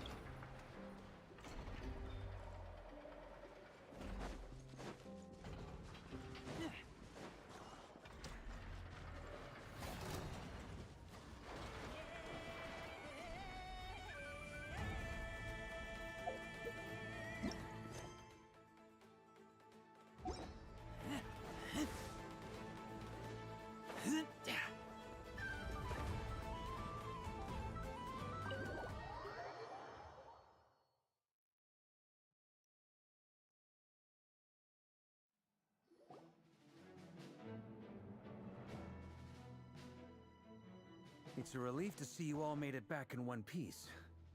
Huh? Feels like there's quite a few people missing.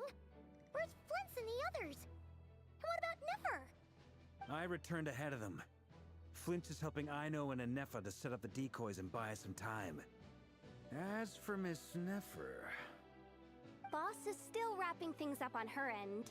She sent us back to fill you all in on the top secret intel we've been gathering. I see. Then let's get right into it. But first, who do we have here? You brought someone else in to help? Greetings. I was invited here to help as a longtime Tea Party companion of Columbina's. You may call me Arlecchino. Surely it can't be. Those eyes. Oh, where have I seen them before? Wait, of course. In those memories we just saw. The only Arlecchino I know is the fourth of the Fatui Harbingers. So either you share a pretty uncommon name, or you're more than just a Tea Party buddy. You are well informed, Grandmaster. A man from Mondstadt living all the way out here in Nodcry, and yet the people and affairs of Snezhnaya seem to hold a special place in your heart. Oh, the feeling's mutual. Sounds like you know all about who I am, too. A Fatui Harbinger. The atmosphere in here just got really tense. Guess we can't just start trusting Fatui Harbingers, even at a time like this. I must admit, though, I'm a little curious. Seeing as the moon goddess no longer belongs to the Fatui, what makes you so willing to put your neck on the line here? Nor does Nodcry belong to Mondstadt, Mr. Varka.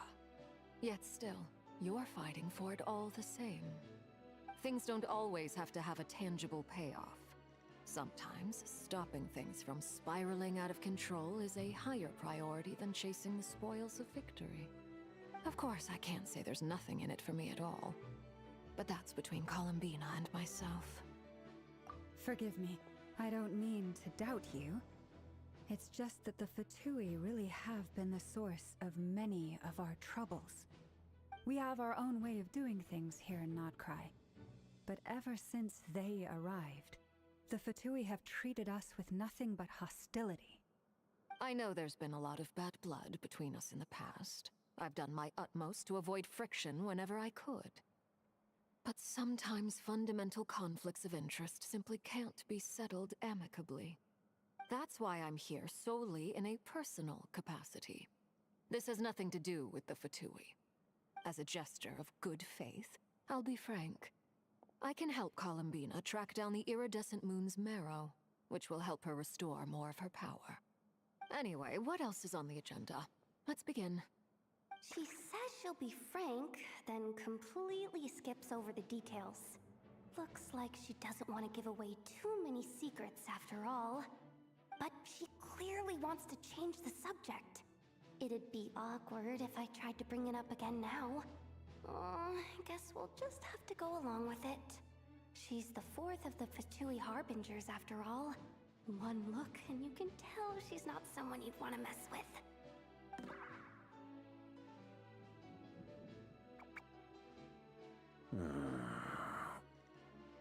Well, since Miss Arlecchino sounds confident in her ability to handle that, we'll proceed to the next topic. Yehoda, time to share that top-secret intel. Alright, listen up everyone. First, we now know that Rerir was originally a Conrian secret agent whose primary mission was to hunt down and assassinate the so-called Dregs of the Crimson Moon. The Dregs of the Crimson Moon? In the memories, there was a lot of talk about the Crimson Moon and Eclipse, and a whole bunch of other stuff from the time of Conria.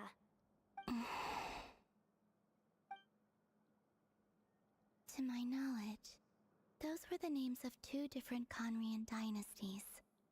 Long, long ago, it is said that the people of Conria worshipped the Crimson Moon, drawing a mysterious power from its reflection. But one day, a coup saw the Crimson Moon eclipsed, hence the name of the new dynasty that replaced it, and how it became the new emblem of Conria.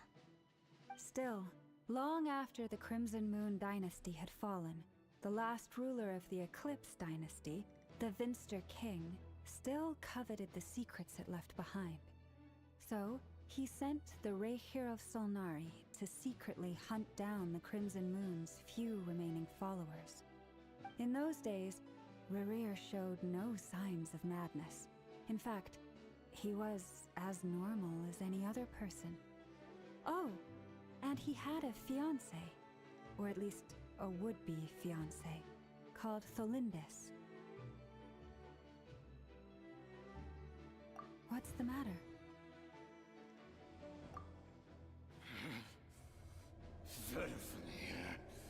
Granddaughter! Flinders!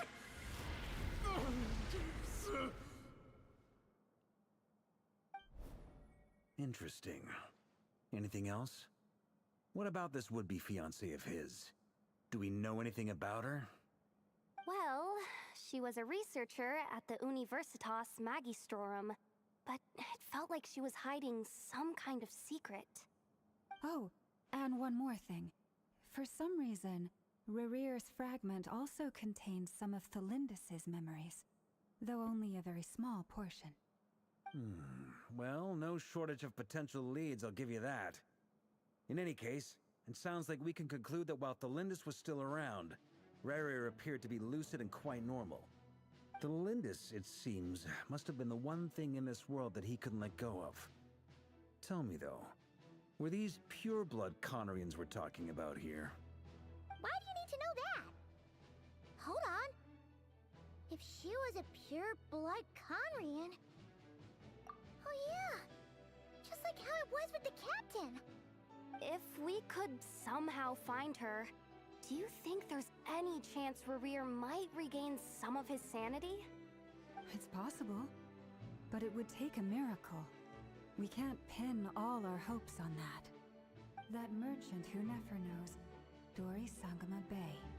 Maybe we could hire her to look into it. All right then. Let's keep working in our separate teams. Traveler, Paimon, Kutar, and Miss Arlecchino will go look for the iridescent moon's marrow. As for the others...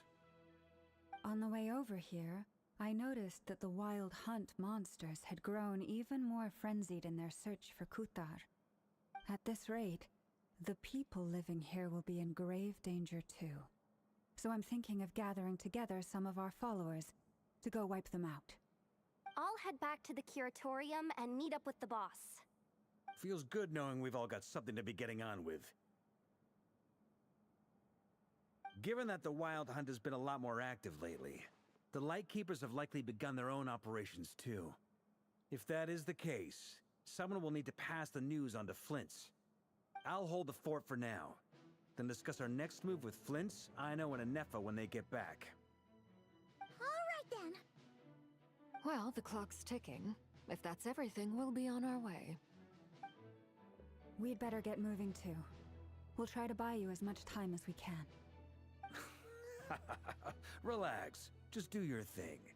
Now, I decided to call in some backup since things are getting so hairy. Our reinforcements should be here any minute now. Stay safe, everyone. Dismissed.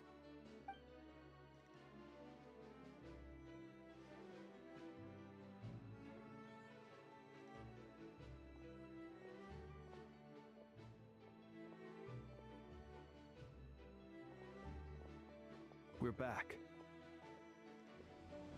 Did we get here a little early? Or a little late? A tad late. The others have already set off. To summarize, our resident moon goddess has found us a new ally, and Boss Nefer has uncovered some promising info. Everything going smoothly on your end? Not great. I don't know how long we can stall them for. The decoys are getting taken out way faster than we imagined. I'm gonna make some more later, but I need a timeout first. I'm so tired right now. Oh, right! Inefa, could you fill in Uncle Varka on what we just discussed with Flint's? Sure. Uncle Varka, you previously told us about how when you went to investigate a source of the Wild Hunt in Amsvartnir, you discovered that it was just a diversion. But according to Flint's intel, several outbreaks of the Wild Hunt had already occurred in Notcry in the period leading up to that. That was before Rerir had regained his body, when he was far from regaining his full strength. In other words, in theory at least, he still lacked the means to act in two places at once. Flint's, with everything that's been happening, the Lightkeepers across Notcry are rallying to fight back against the Wild Hunt. They're gonna need your help. I know, I'm sure you're capable of coming up with something far more effective than decoys. But for now, you should stay here and get some rest. Anefa and I will head back over to Amsvartnir to see if there's anything I missed. I told you Uncle Varka would say that, didn't I? A deal's a deal. Not a word about my snack intake for the next week. Database updated. Reliability of Ino's predictions increased. What does that mean? They were betting on how you'd respond after hearing their intel. It's the obvious choice, isn't it? That's hardly worth betting on. We already decided that Anefa should go investigate the situation over at Amsvartnir on her own. You might as well stay here and keep watch. Someone needs to hang back and oversee our strategy meetings. And besides, you still haven't fully recovered from ambushing Rerir. So I've ended up with the easiest assignment. Well, I appreciate it, everyone. See you when you get back.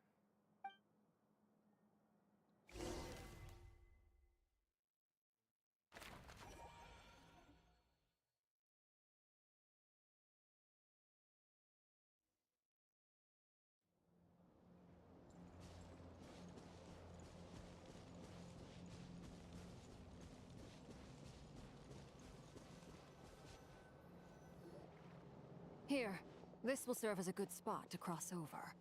Arlecchino, hold up a second. Since you brought us all this way, would you mind telling us what you've got planned? We still haven't got the slightest idea what's going on here. And if even Columbina doesn't know where the iridescent moon's marrow is, how do you? Simple. Because I am an inheritor of the royal bloodline of the Crimson Moon.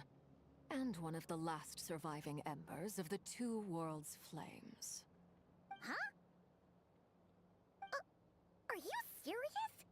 Isn't you're a descendant of that Crimson Moon dynasty we were just talking about? The one from ancient Conria? Your surprise is understandable. I was also taken aback when I first learned of it.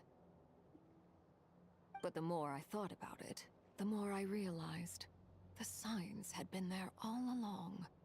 When I was young, I discovered I could wield a very special kind of fire. It coursed like blood through my veins and smoldered away inside my nerves.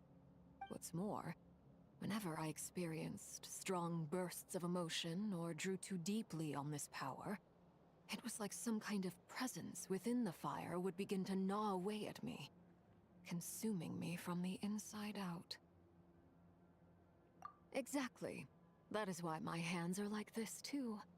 At first, I saw it only as a curse, but once I became a harbinger, the jester apprised me of the truth. Together with my own investigations, over the past few years, there are several things that I have gradually come to understand. For instance, take the so-called Crimson Moon. In truth, it is nothing more than the shattered remnants of the iridescent moon, fused with the abyss to prolong its lifespan. Since this blood flame was bestowed upon me by the Crimson Moon, it is a fusion of the iridescent moon's former power and the corruption of the abyss. You all understand the nature of the abyss well enough. I draw upon its power, and in return, it hungers for my soul.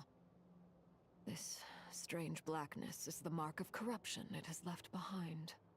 If I recall correctly, you once told me that if the corruption ever made it to your heart, you'd become a completely different person. Yes, and that's the reason I'm always careful not to push my power too far.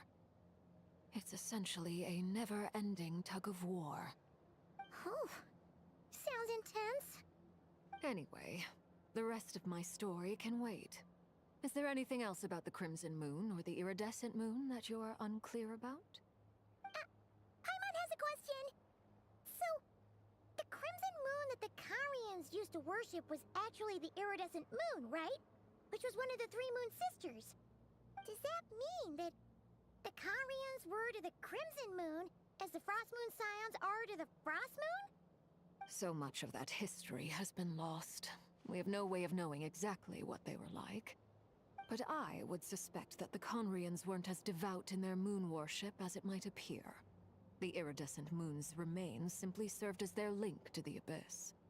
Later on, perhaps someone discovered a way to make direct contact with the abyss. Or maybe there was some kind of ideological divide. Either way, a dissenting faction staged a coup and drove out the royal heirs of the Crimson Moon dynasty.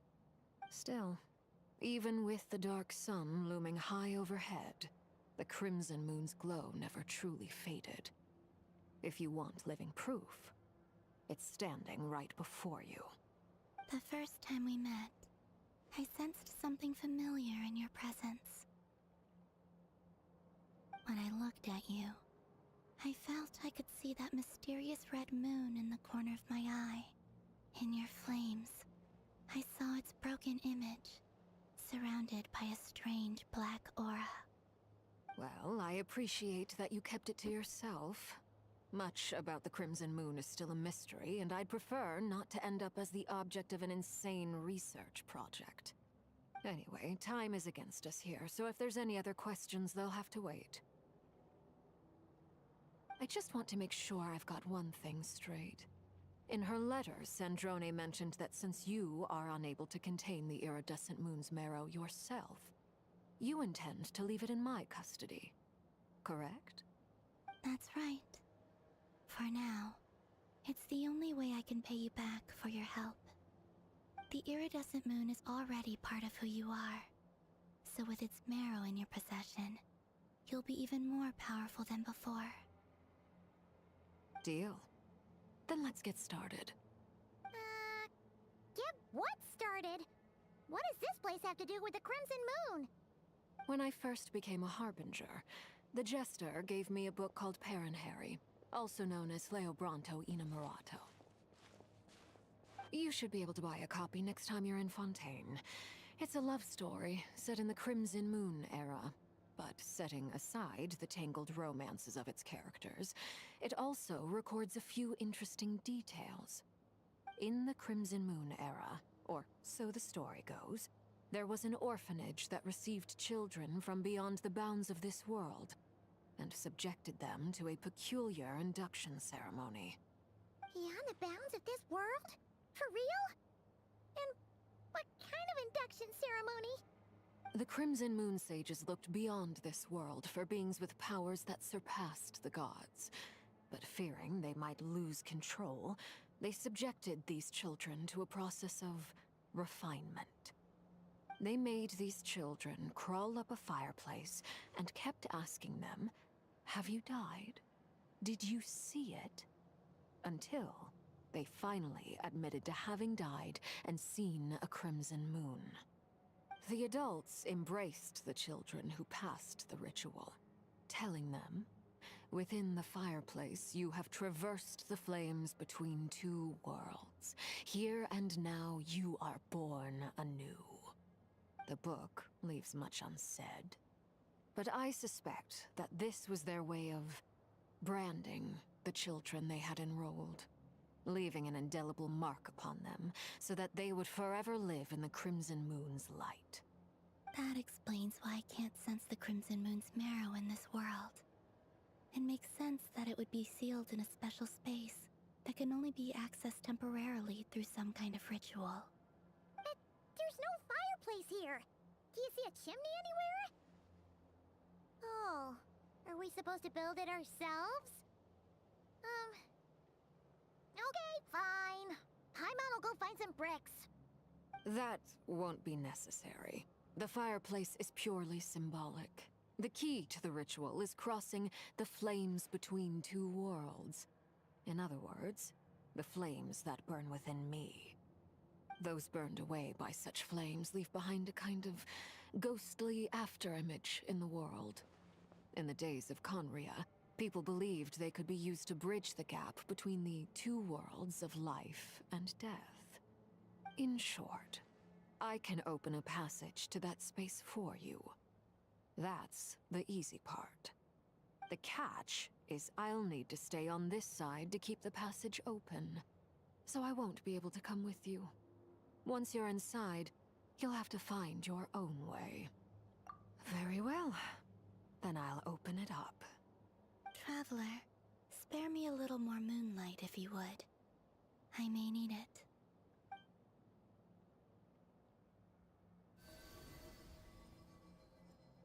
Thank you.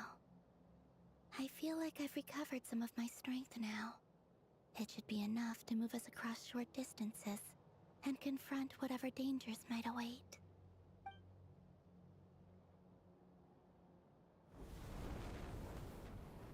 Mistress of the seven hues of ages past, great mother of the present, crimson-clad sovereign of the two realms, by fire severed, by fire renewed, I offer myself now and beseech your descent. Oh.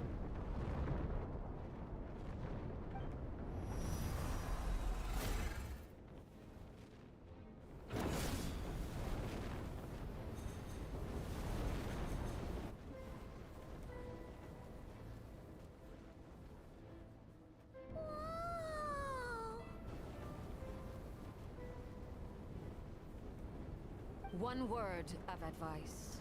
As you're crossing over, no matter what voices you hear, do not answer. Got it! I sense a sinister gloom inside, but also the familiar light of the moon. I feel that I am about to meet an old friend who has changed beyond all recognition. All right, let's go.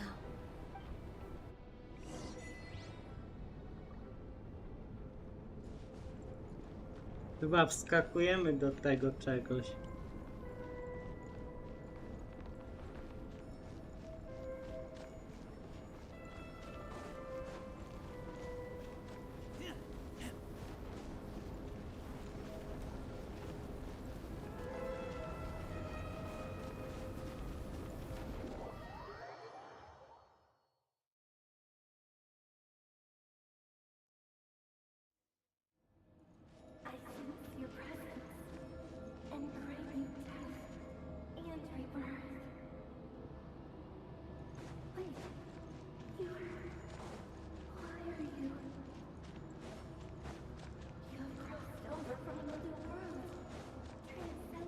O kurde, mocne.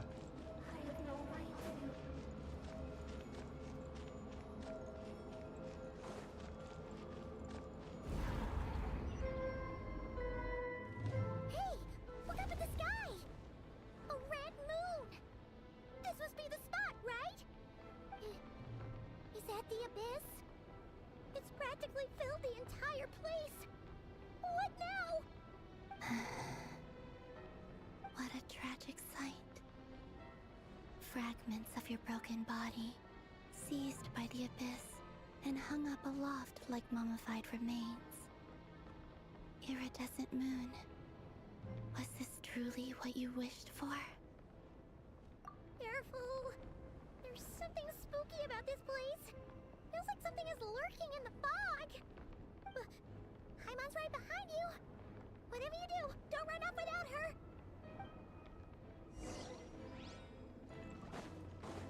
By the way, Kalambina, didn't you tell us that the iridescent moon had shattered into pieces? The moon up there looks pretty whole to Paimon. How is that possible?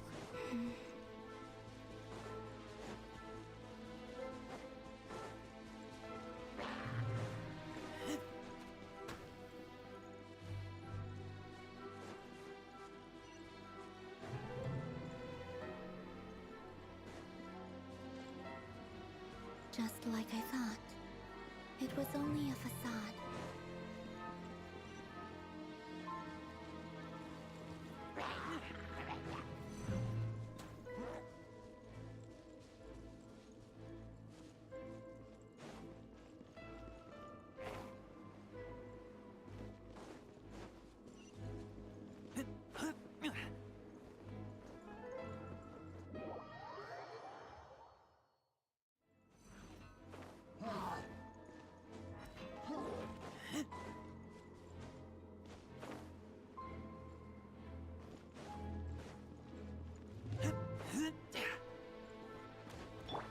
Right here. Emerge. Right here.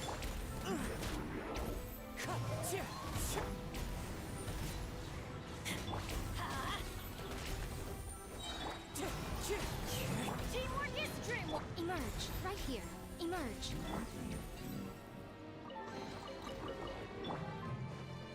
Dobra, otworzyłem skrzynkę.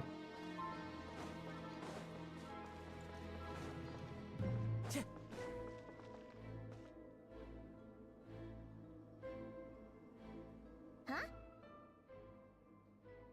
Huh? For real? That's way too high. There's no way we'll be able to reach it. No. I'm not sensing anything up there. It's coming from under the mountain. Let's see. Ah! There's some kind of weird shadow over the water. Wait, see that? Looks like a mechanism of some sort. Let's check it out.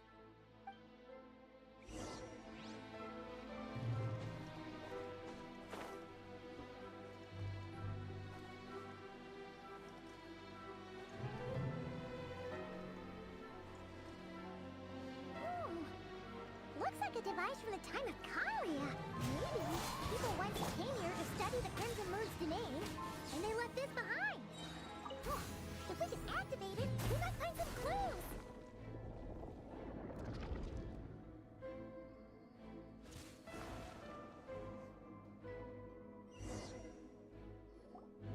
Hey, look at that! Now that the mechanism's running, the shadow in the water looks different. Do you think these mechanisms might be the key to unlocking the secret? Let's try to find more of them! Thalindis, we'll leave the rest of the research in your hands. We'll be heading back now. I hope this isn't ruining date night. Ugh. Mind your own business. Just leave me some snacks on the table. Thalindis? Is that Rere's girlfriend? How come we're hearing her voice here? Oh yeah! So, do you think she was studying this strange space all along? The abyss has made this space extremely unstable. Maybe that's why some of the things she said and did were preserved here. Like echoes. Or after images. Whenever I see this view, it takes me back to a poem from my childhood. Waning moon, oh lifeless damsel, weeping on the mountain crest. Mourning still in wistful tone, her fragile soul now laid to rest. For me, of all people, To be here investigating the mysteries of the Crimson Moon space. Is it a coincidence? Or something more?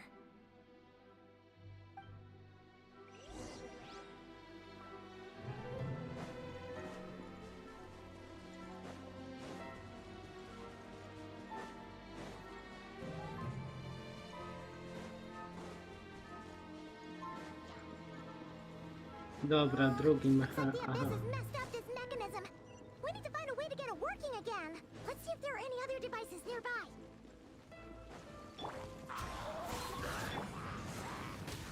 Right here. Emerge. Right here.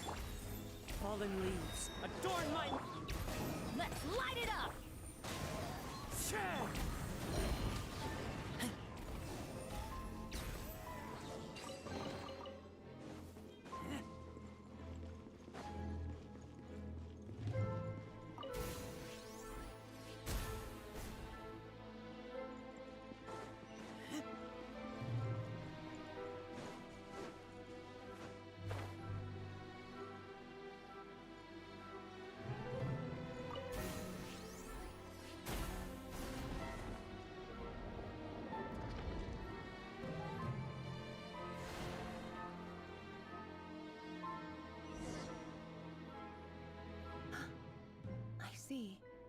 So the moon marrow, or rather the power of the 3 moons, is the key to unlocking... If it really does exist, then maybe this madness can finally be put to an end. Okay.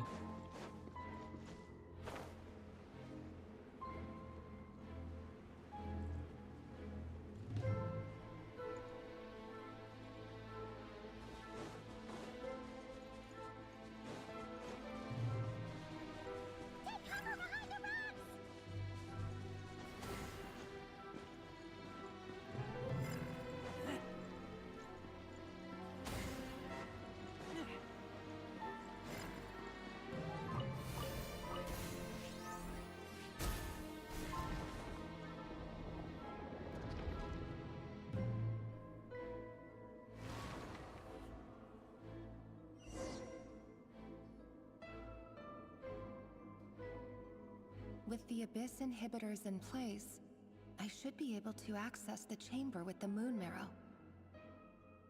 Oh, Revier, with every step you take, you're drifting further from what you truly desire. But you're not the root of the problem. Ever since that outsider set foot in Conria, the Vinster King has sunken deeper into madness. If only I could get my hands on that outsider.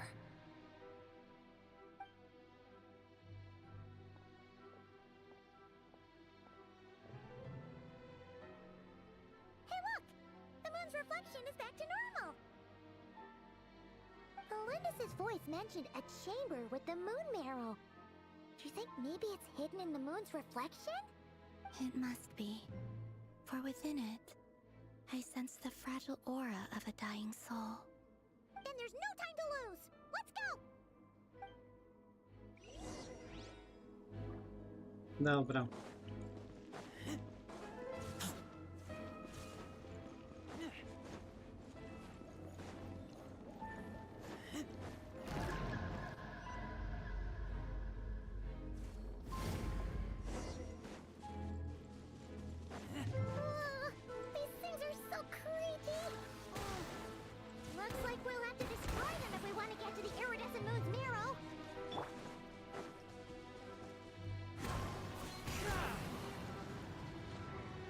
Time to go. That must be the iridescent moon's mirror. Oh, we'll need to destroy these things before we can reach it. Dobra, i niszczymy to.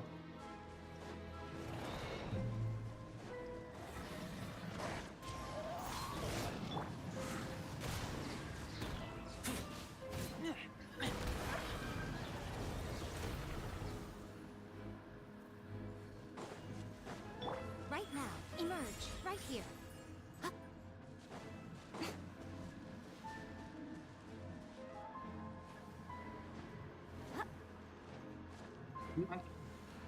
Pakuj.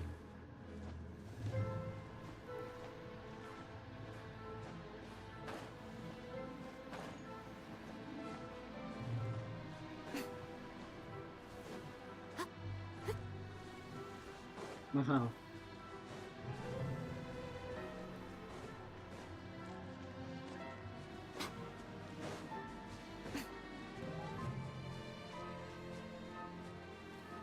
Jak wejść teraz?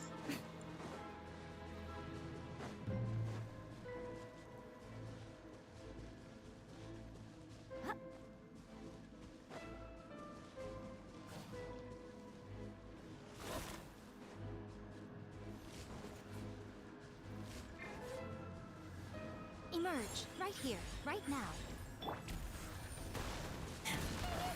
We're so close!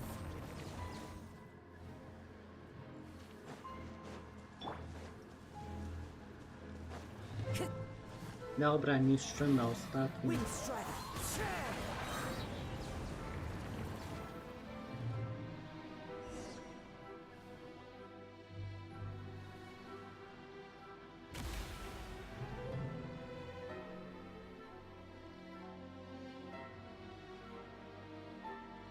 We finally did it!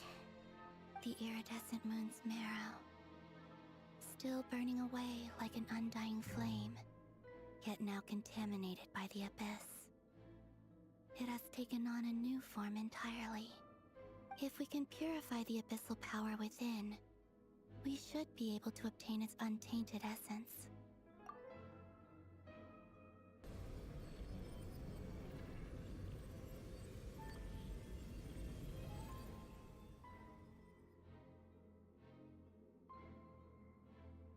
It's so cold.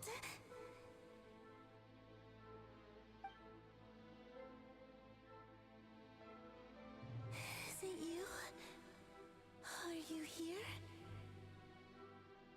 Huh? Are you talking to us? At long last, I can see you once more. Our fates have crossed, and I am finally free. I'm sorry, I lied to you. Even knowing what was to come, I still couldn't let go of the fear in my heart as death drew near. The moment the moon shattered, my body began to split apart piece by piece. Like I was being cut into pieces by 1,000 blunt blades. My thoughts scattered as the cold crept in. But I could not bear to fade away like that. Tell me, what was it that brought you to us all that time ago? If only I had possessed your courage, then I might have been spared this torment more painful than death. You look so puzzled. That's how I felt too when I first saw you. But trust me when I say that everything happens for a reason. Farewell, Hypo.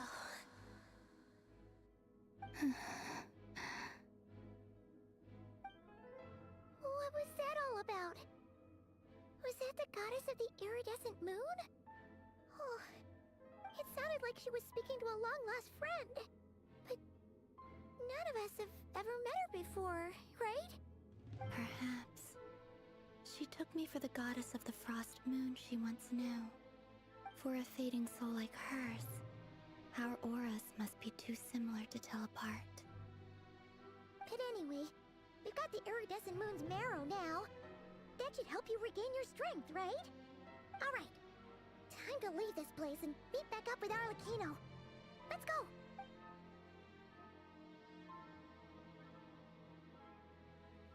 That's odd. This place looks different than when we came in. Waning moon, Huh? oh lifeless damsel.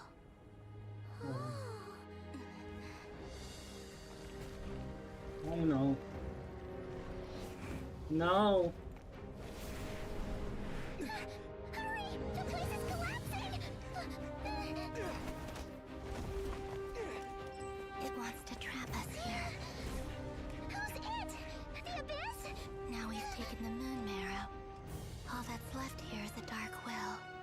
It will show us no mercy.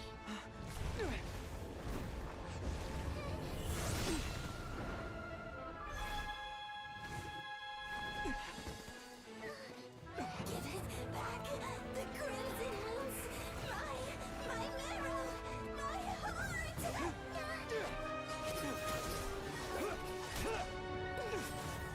Ale ucieczka.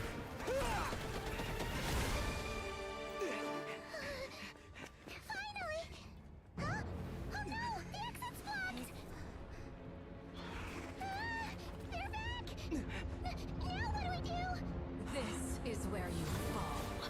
Witness my rise. Oczywiście. What are you waiting for?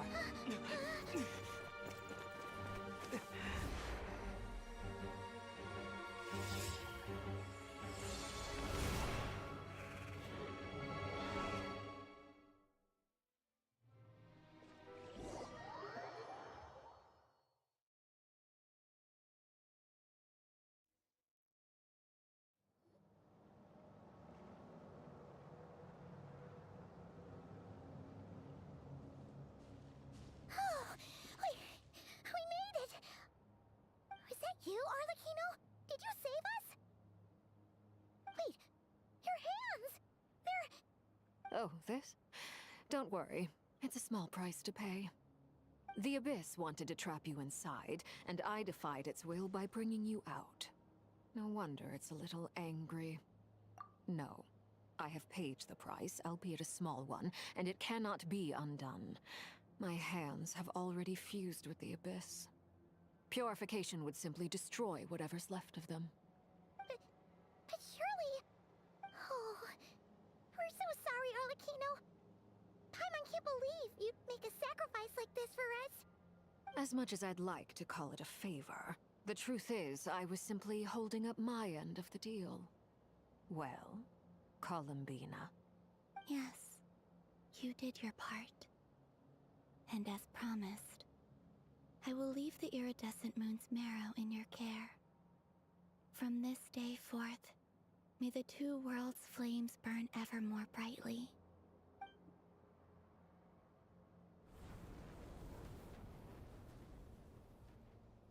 I'll take that as a blessing. Now, Columbina, give me your hand. Accept this moonlight I offer in return.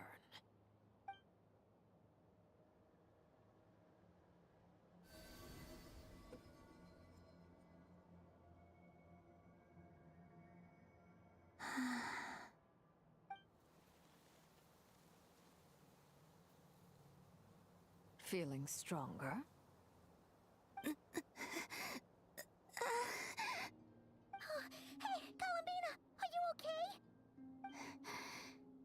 I'm fine. Our powers are a little at odds, that's all. By the Frost Moon's authority alone, wielding the power of the other moons was always going to be a stretch. Still, I think it's fair to say that your strength has returned, at least to the level it was at as Third Harbinger. It's still not enough. There's no way I can hope to challenge Rayrir like this. Just one more ray of moonlight, if you would. It's okay. I can take it.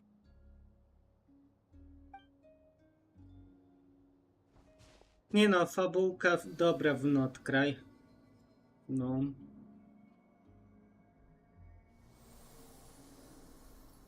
O.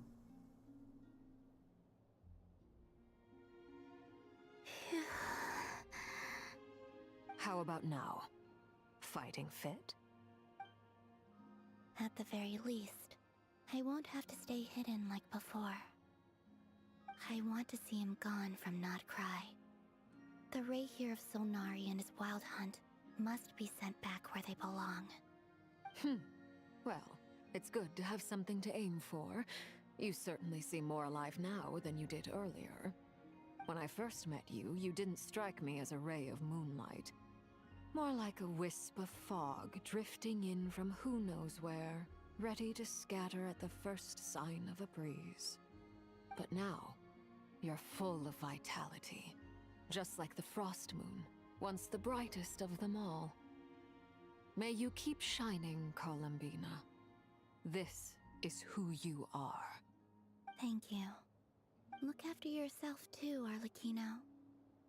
I know you have plans of your own, and that's why you're always seeking to grow stronger. But whatever you're after, don't let the Abyss take a hold of you. I do not wish to see you go down the same path as Rerir. I appreciate the concern, Columbina. Although perhaps it's time you took a new name. A new name? Kutar, the Moon Maiden, Columbina, they're nothing more than code names. They describe who she is and the roles she's played, but they're not her real name. We often use code names in the House of the Hearth, too. But it's knowing your real name that keeps you grounded. Up till now, you've been living a wandering life, so you've probably never really cared. All I'll say is this. Once you've defeated Rerir, give it some thought. All right, that's it from me. I'll get you back safely first, then go meet up with Sandrone. You're the best! I appreciate the gesture. It speaks to your good character. Anyway, let's get going. There are more urgent things to do right now than trade compliments. Jest. Trzeci akt zakończony.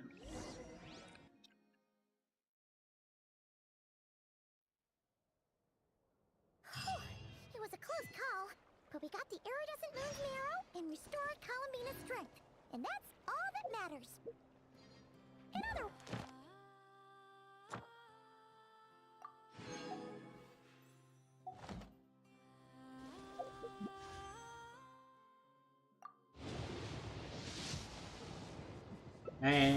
giga gówno.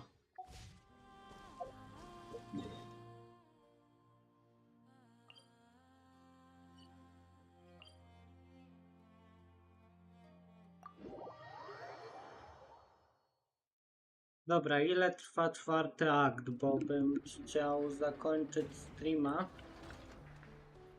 Ile trwa ten czwarty akt teraz?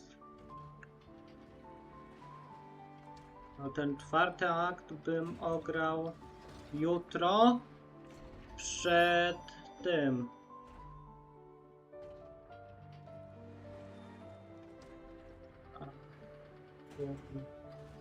Genshin Impact.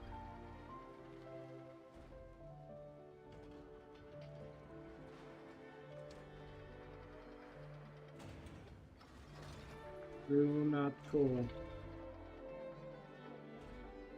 There are leaves around. 3 godziny. I know just the tune to accompany them, if you wish to hear it. Serio? 3 godziny. Dobra, to zagram ile ten, a potem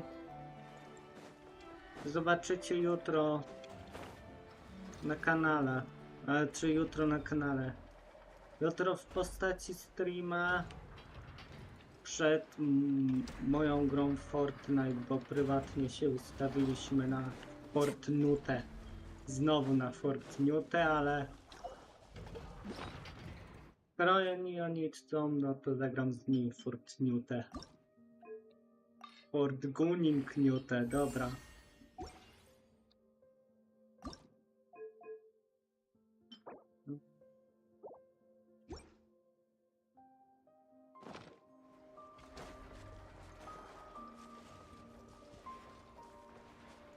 Time to go.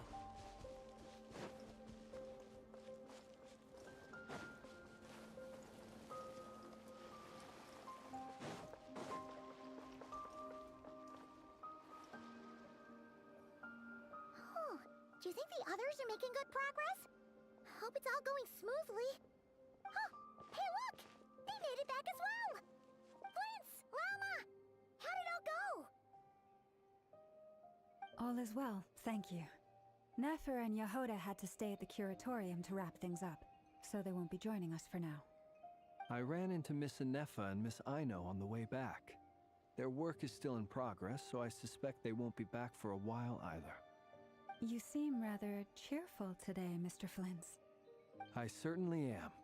I achieved what I set out to do and came away with more than I bargained for. Fighting alone can get quite tedious, but I had the good fortune to run into a pair of brave young warriors. We meet again. How have you been? No, Albedo. What are you doing here? Thankfully, tracking you down turned out to be a lot simpler than we envisaged. These two courageously lent me a hand while I was fighting the wild hunt. When they No i told me mi they were o survivors' Bedo nie colleagues, it all made zapomnieli. sense. And given how people of outstanding talent tend to cross paths, it's no wonder you're already acquainted. So, who's your travel buddy, Albedo? Why don't you come and introduce yourself?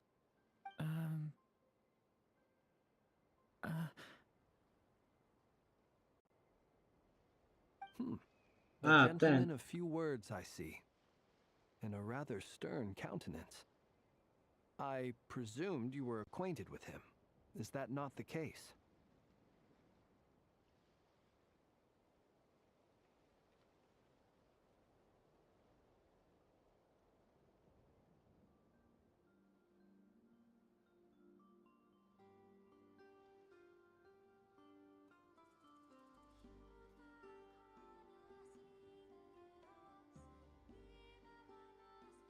It's nice to meet you.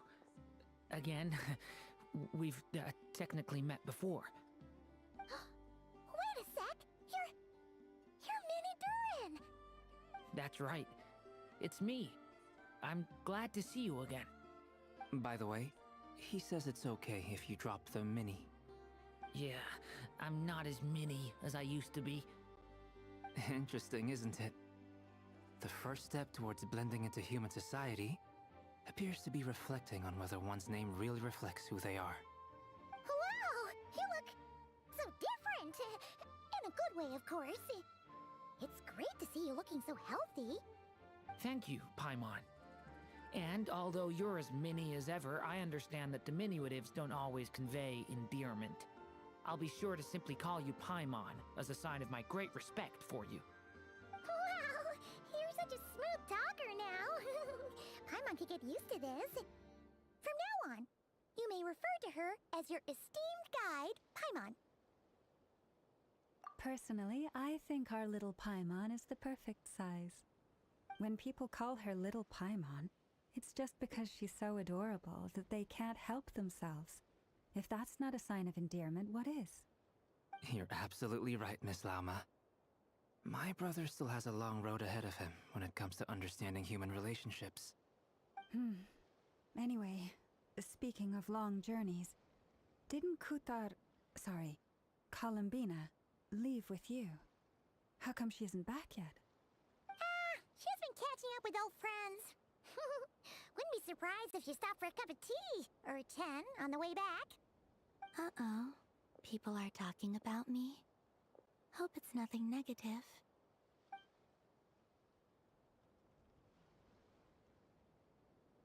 Judging from your expressions, I'm guessing it all went well? It's getting crowded here. I'll go grab some chairs. No need. This is a job for an alchemist. I'll whip some up momentarily. Thank you for your hospitality, ladies and gentlemen, but I was merely escorting my friends back. I'll be meeting Sandrone shortly, as we still have some things to discuss. It's been a pleasure, everyone. But this is where I'll say goodbye. We really appreciate your help.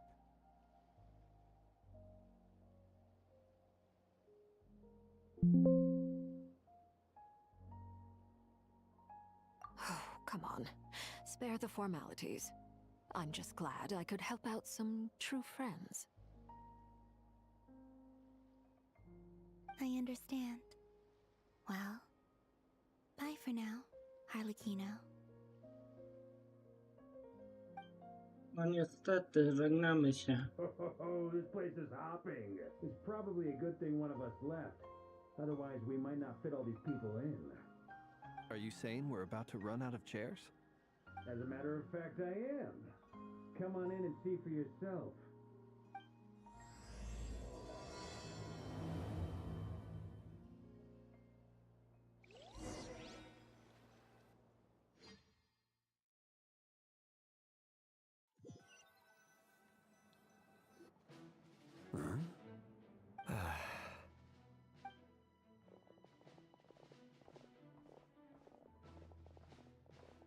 overheard your little chit-chat outside, by the way.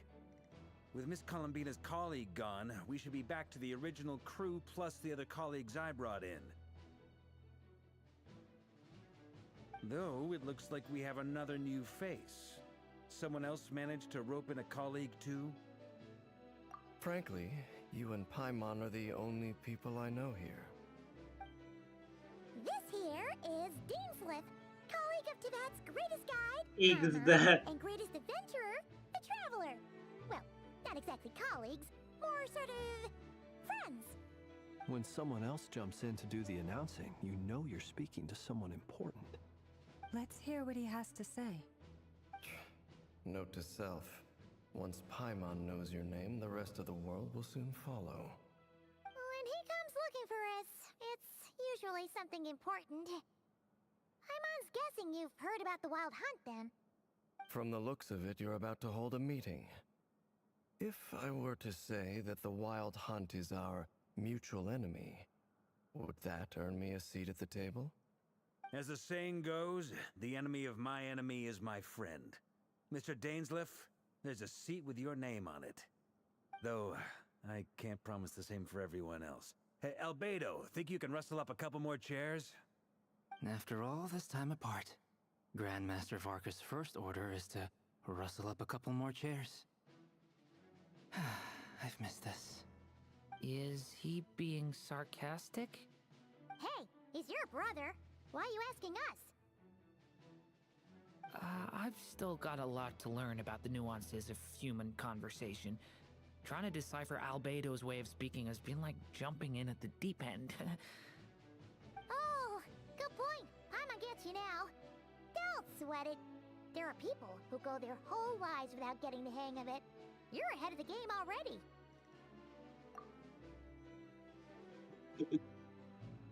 I wonder what's taking Nefer so long. Perhaps you should go and check in with her. If anyone can hurry her along, it's you. I just got back from the curatorium. Besides, aren't you curious to see what's taking her so long? Miss Nefer doesn't strike me as the type to share secrets. And since gathering intel is her specialty, I'm guessing she'd prefer to keep her methods confidential. Under such circumstances, would it not be tactless for me to impose? Oh, but it's fine for me to impose. What can I say? You have an unrivaled ability to garner people's affection, Miss Moonchanter. Besides, you have far more in common with her than I do. All right, then. Impressive. She barely fought back at all. I admire your powers of persuasion, my friend. As I'm sure Miss Lauma will realize soon enough, the trick in life is to always pitch in with other people's responsibilities so that you can be selective with your own. Another trick is to simply hide in the background. Spoken like a true sage. Anyway, looks like we've got some time to kill before the meeting. Let's take a little breather, folks. And feel free to chat amongst yourselves. We'll get down to business once the other two arrive.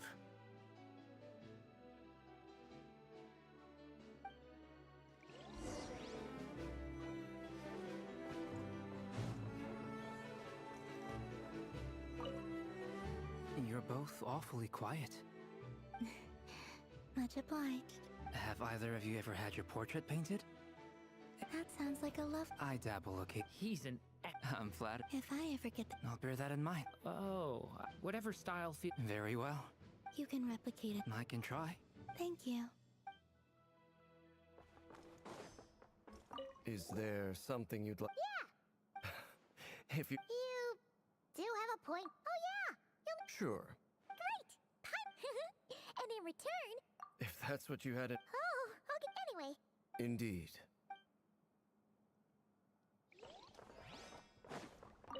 Truth be told, you're not alone there. Itlua is a... Come on. Let's just keep this... That goes without saying. Anyone else in the know? It's dangerous. Then, in the name... Of course.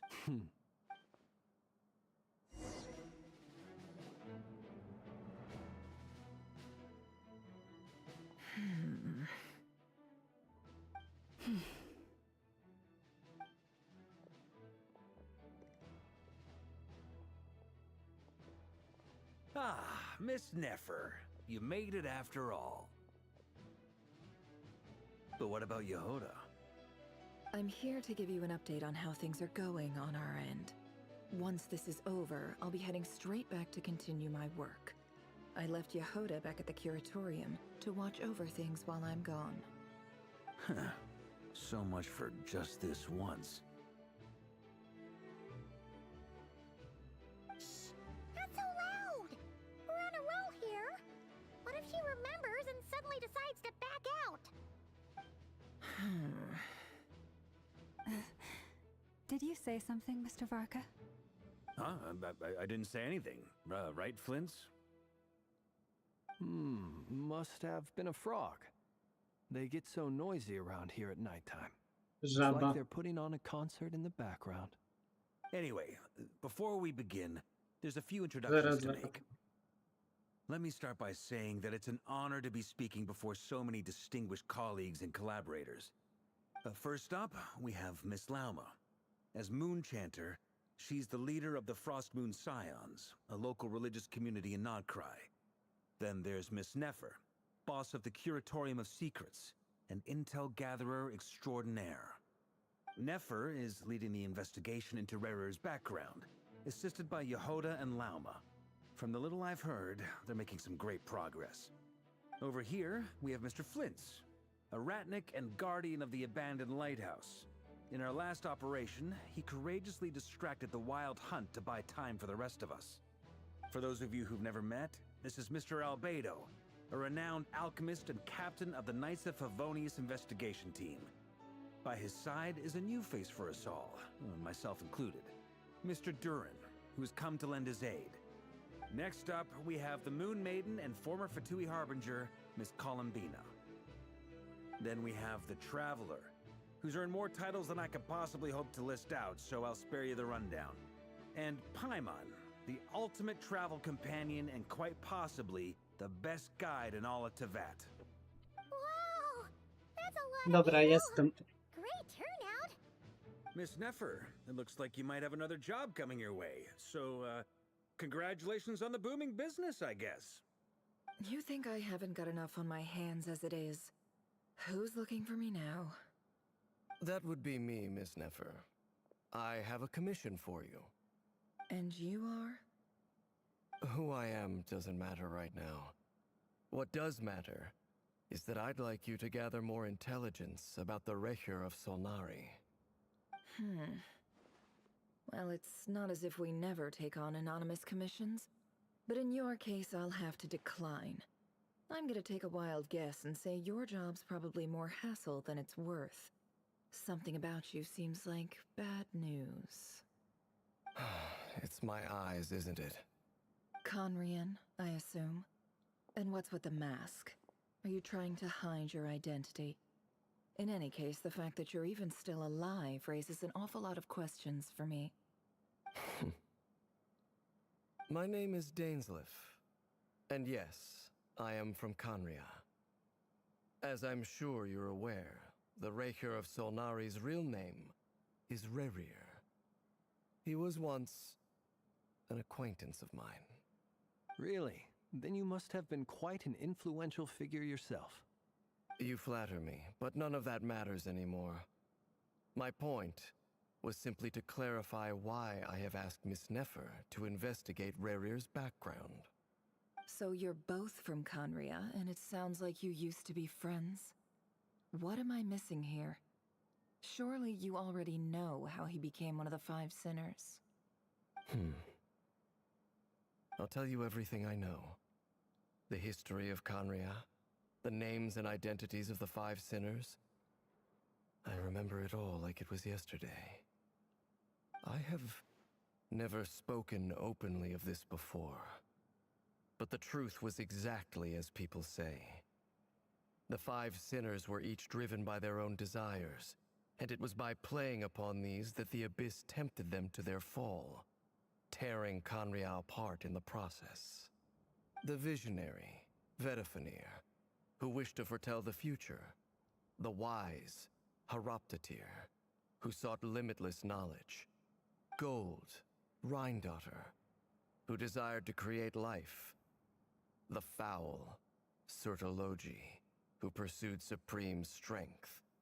And last, but not least, Raker of Solnari, Rerir, Ravager of the Moon. Of the five, Rerir is the only one who remains a mystery to me. He never harbored grand ambitions. So what changed in the space of a single night? How did he come to fall like the others? In other words, you're saying that his change came as a shock to you, and you have no idea what actually happened? That's right. You mentioned how the Abyss tempted them, which led to their fall. But what did that look like in practice? And what other context can you give me about the events of that time? The more detail you can give me, the better. Strangely, now that it comes to it, I hardly know where to begin. The fateful night took place during the era of the Eclipse Dynasty. One day, my elder brother, the visionary, Vedafenir, was summoned to the palace by the Vinster King, only for the king to gouge out his eyes and cast him into the dungeons. When I came to hear of this, my fury knew no bounds. I gathered together every ally I thought I had, and together, we set a night to storm the palace and free Ved. Centuries on, the memories of that night still haunt me like a never-ending nightmare. We broke through the palace gates, just like we had planned, each striking towards our separate targets. But then, I was betrayed. Even Vedafenir, the very person I had come to rescue, abandoned me and partook of the Abyss's power. So, it's personal after all. Then tell me, Mr. Dainsleif, what price are you willing to pay? You, of all people, must know that nothing comes for free. I cannot say what price would be worthy of such a commission. But know this. Rerir was not always a madman. Believe it or not, there was a time when he was just an ordinary man, working for the Conrian Intelligence Service. Uncovering the truth of Rerir's past is the only way to unravel this mystery. But before you decide if you will accept my commission, I will tell you more about him. Enough, I hope, to help you plan your next move. Sounds pretty good to me. Feels like we just flagged down a random passerby, only to discover he's actually a master strategist who has a score to settle with our enemy. Can I borrow your halo? It could be useful in the lighthouse. Hey, enough with the wisecracks! Besides, isn't that lamp of yours bright enough already? Relax. It was meant to be a compliment. If that was a little over the top for your liking, I'll make sure to tone it down next time. I'll give your proposal some serious thought, Mr. Dainsleif. Let's speak in private once the meeting is over. Before that, there's a few things I'd like to share.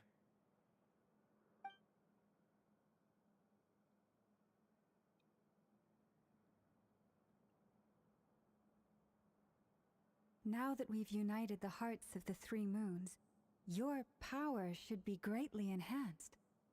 But it seems like that hasn't happened yet? I believe it will take a little longer. You've done so much for me, so I want to be completely honest with you all.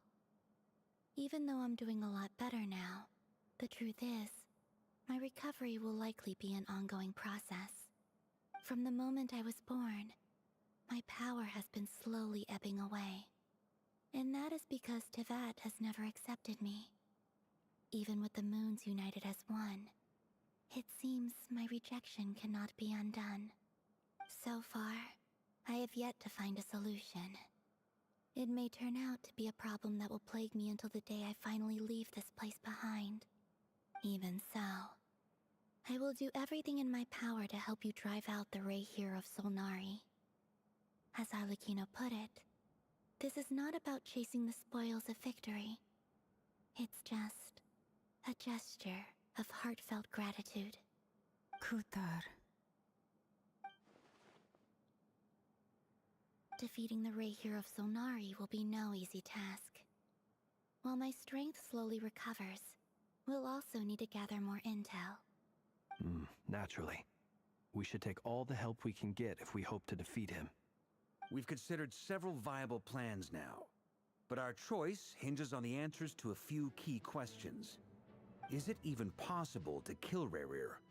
What experiences shaped the person or monster he became? And what's he really after? Given Albedo's expertise in alchemy, I think we should leave him to try and answer the first of these questions. Understood. As for the other two, I'm afraid we'll have to count on you again, Miss Nefer. Believe me when I say it's not my wish to burden you. But right now, relying on your skills is our only option. So you're placing all your hopes on me, huh? We can't thank you enough for agreeing to help us. Honestly, I can hardly believe how lucky we are. You sure have a talent for changing your tune, Miss Moonjanter. Timid like Yehoda one moment, then flinches insincere flattery the next. Ladies, please. I must object to your portrayal of me. That's all. Feel free to keep bickering. Just pretend I'm not here. I almost don't want to leave this room. I'm curious to see how this plays out. I have faith in you, Miss Nefer. Something tells me you'll stand by us until the very end. Oh? And what makes you so sure of that? What if I suddenly decide that my compensation is insufficient? This isn't about the money. I can sense that you've got a deep-seated distaste for Rerir. And knowing you, that alone is motive enough. Look at them getting along so well. Like two peas in a pod. And I'm the one they accuse of insincere flattery. There is no justice. Miss Lauma, you have to understand something. Unlike you, I don't actually enjoy having everyone's hopes on my shoulders. Is that right? Well, maybe the fact that I'm willing to put my hopes in other people says more about me than you. But the fact is, I also trust you. And that's because I know that you're someone we can count on. Anyway, we've got our plan, so let's get moving. Mr. Dainsleif, let's talk. And Traveler, once we're finished, if you've nothing else planned, I'd like you to come with me. This whole experience is teaching me a lot. For instance, I now know that when other issues come up in the future, I'll have far more luck getting Lauma to convince Miss Nefer than trying to do it myself. Hate to say it, friend, but that's one of the funniest things I've heard in a while. Why? You think I've got it wrong? Quite the opposite. But what makes it so hilarious is how long it's taken you to realize.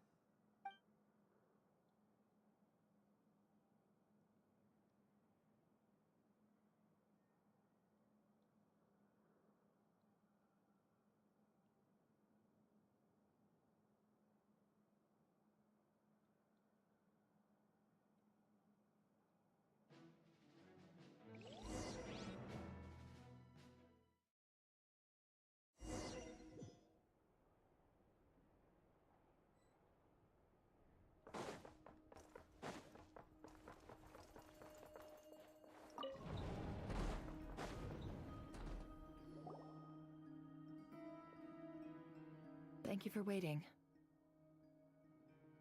It's okay. We actually used the time to help Dainsleif get a room at the hotel. That's very considerate of you. Now, I trust you share my curiosity about Rerir's past, and you seem fairly familiar with Mr. Dainsleif already. We spoke at some length after the meeting. He was the one who suggested I should invite you to join this operation. He feels confident that these secrets will be safe with you. Dane has a lot of faith in us, that's for sure.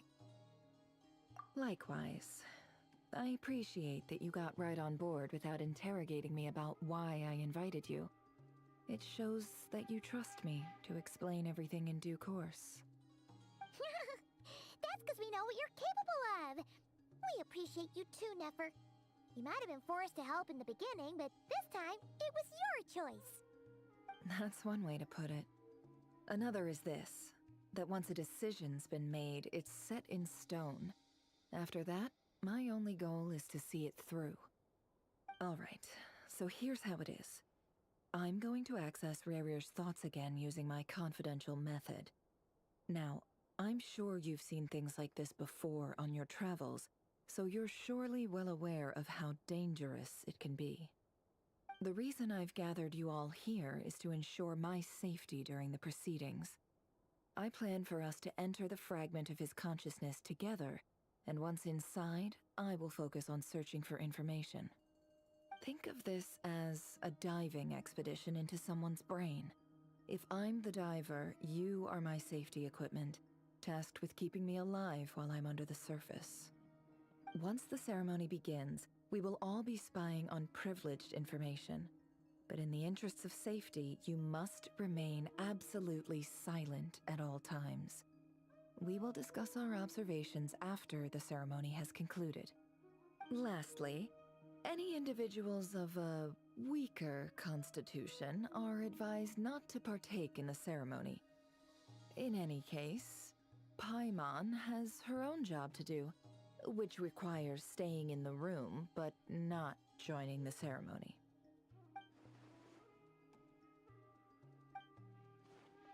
Well, good luck, everyone. Sounds like all Paimon can do is cross her fingers and root for you guys. There's a little more to it than that. I was being serious when I said you have a job to do. While the rest of us are inside Rarier's mind, it's imperative that we have a team member on the outside. In the event that something goes wrong, you will be our first responder. I don't anticipate any issues, but the extra level of safety will be greatly appreciated. I second that. This is a dangerous operation here, and you're our whole rescue team. That's pretty much the most important job in the crew. So, Paimon's like the lifeguard? Yeah, that makes sense. All right, got it. Good. Please, take a seat. We'll get started momentarily.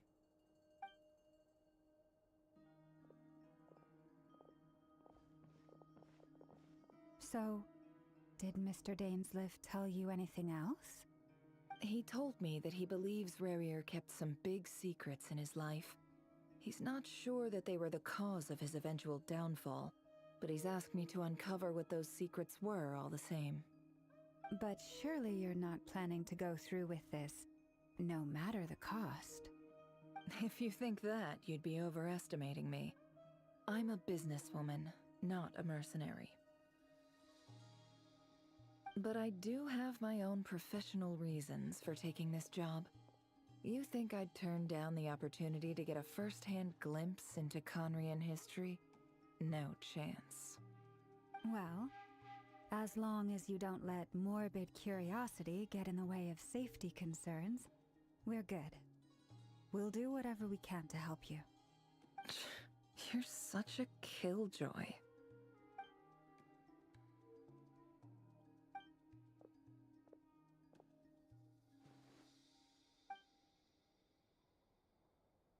All right, I'm good to go. All set over here, too. Promise, Paimon, you'll be extra careful. All right. Let your whole body relax. We're about to close your eyes.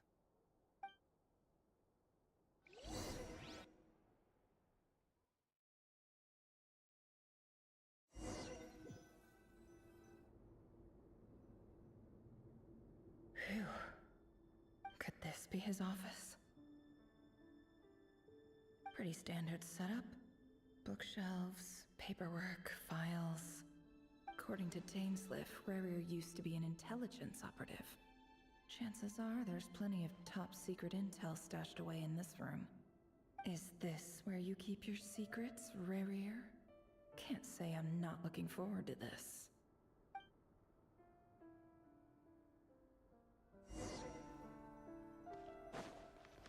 He looks even gloomier than last time. I wonder what's changed.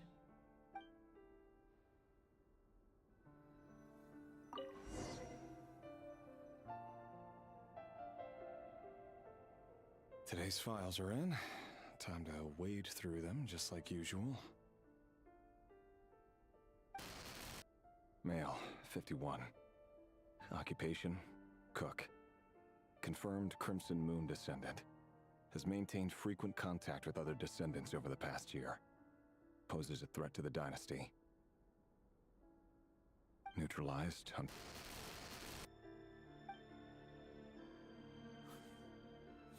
This one should be archived under purged targets.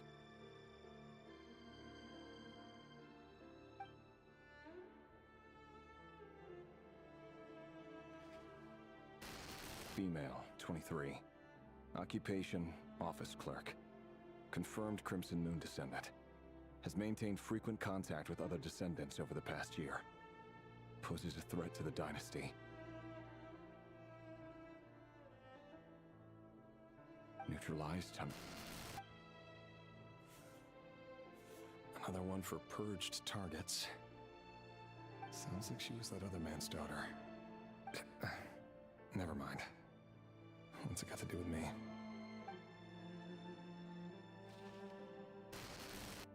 Male, 40. Occupation, teacher. Confirmed Crimson Moon descendant. Has been observed making contact with other descendants during the past year. Poses a threat to the dynasty. Neutralized on... Just another nobody for the archive. Come to think of it, I remember surveilling this man. A case like his never would have been considered a priority in the past. Huh. He barely even interacted with other Crimson Moon descendants.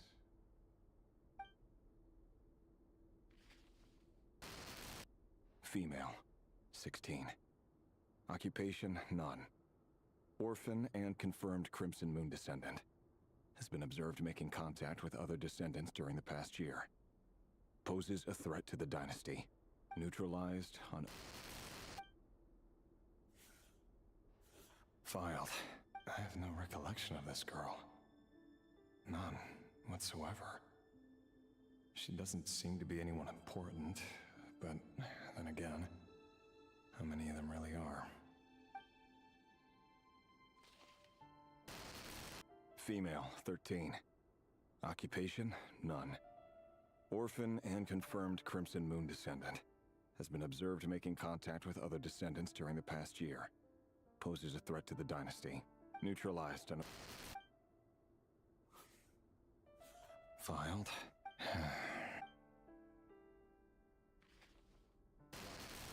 Male, 11. Occupation, none.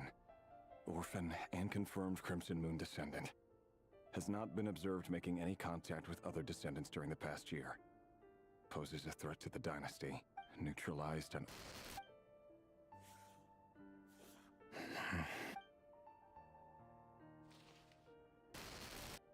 Male. 6. Occupation, none. Orphan and confirmed Crimson Moon descendant. Poses a threat to the dynasty.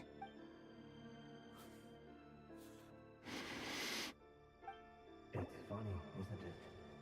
Your job is becoming both harder and easier at the same time, depending on how you look at it. Sooner or later, the Crimson Moon descendants will be completely wiped out. But as their numbers dwindle, they become harder and harder to track down. That's not how it is. Fortunately, however, most of the able-bodied adults have already been taken care of. The remaining weaklings will be increasingly easy to deal with. No! No. My job is to ensure the survival of the Eclipse Dynasty. And the only way to do that is by eliminating any and all potential threats. It's a perfectly every single one of my colleagues can attest to my fairness. And if my friends were aware of the facts, I know they'd back me up too. Assuming, of course, that they were aware of all the facts.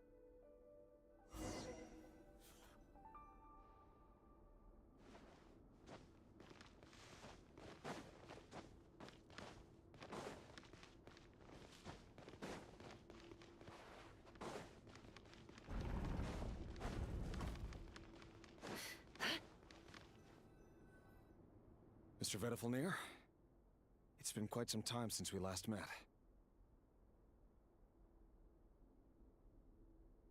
Rerir, I trust you're here because you have something important to discuss. Forgive me. I wasn't tuning out, it's just, I noticed you didn't even phrase that as a question.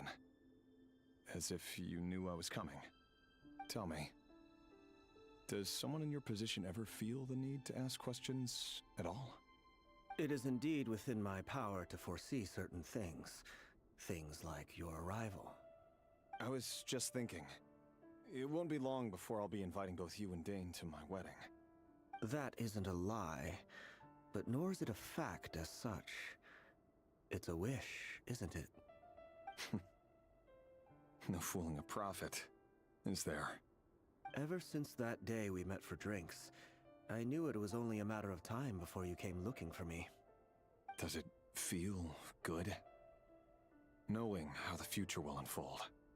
I'm afraid the notions of good and bad fail to capture the complexity of what such a power entails. Once you've seen what will come to pass, it can be all too easy to succumb to fear and melancholy. Unless, of course, you learn to abandon these feelings.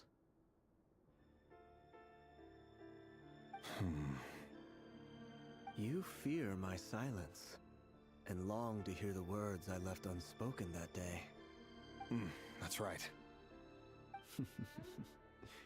You must have noticed my reluctance to broach the subject. And the reason is simple. Because the truth could never have lived up to your hopes. For both our sakes, such words are better left unsaid. The burden of prophecy was never meant for your shoulders. So who exactly do you deem worthy to hear your prophecies? None but our exalted king? Or rather, our king as he once was. You're closer to his majesty than I am.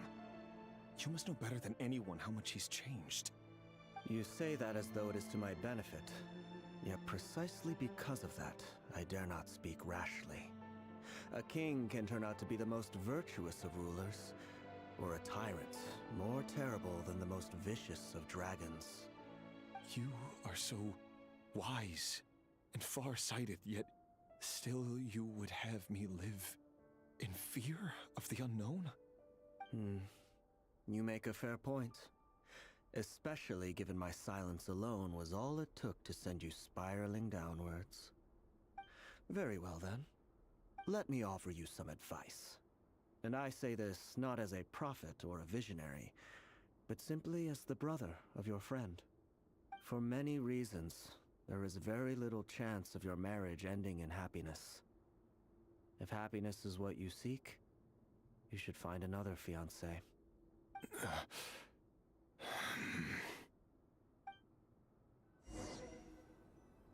Hold up. There's that same black fog again. Could this memory belong to... Wait. Hear me out. This time we finally got a clear look at his face and learned his true identity. His name is Rerir, and he claims to be one of the king's guards. What did you say? A cruel irony, isn't it? The man you're set to marry leads a double life as a brutal executioner. Why are you telling me all of this now? Simple.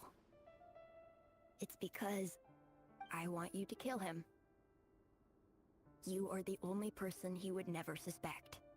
No, absolutely not. I would never dream of doing such a despicable thing.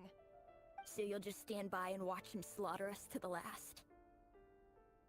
Do not forget that the blood of the Crimson Moon flows in your veins too. The blood of the Crimson Moon? What does that matter now? The dynasty has long been dead and gone. You think that alone is reason enough for me to throw away everything I have? Why wouldn't it be? You two were once a child of the Crimson Moon, just like me. Don't tell me you've never felt so much as a flicker of fury for the way we were trampled into the dust. As long as you promise to abandon this pipe dream of restoring your dynasty, I can try to persuade him. Or have him persuade the Vinster King. Persuade the Vinster King? Do you even know why he's so obsessed with hunting us down? Why he keeps trying to force us to hand over our secrets over and over again? Or why we refuse to give up on restoring the dynasty? The Vinster King. A blind fool. His eyes clouded by powers from beyond this world. A petty little man with a miser's heart. And he dares to sit upon the throne? Mark my words. Sooner or later, Conria will fall. And it will be his doing. If you can't bring yourself to do it, so be it. Just you watch. It won't be long before calamity descends upon us all. The Rehir of Solnari. That really is quite a secret you've been keeping from me, Rerir. But who am I to talk? Am I really any better? I've kept my own past a secret this whole time, too. Love should be built on honesty. But ours was born from lies. And yet... is it really so wrong to hide things that would only make life harder? If we don't cover up the parts that no one else should see, how can we go on pretending to be normal? Vedifulnir must have known all this. And that's why he made his prophecy. In the end, nothing stays hidden forever.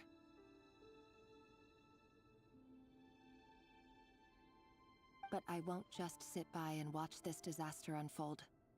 I'll do everything in my power to protect what I cannot afford to lose, no matter who I have to face.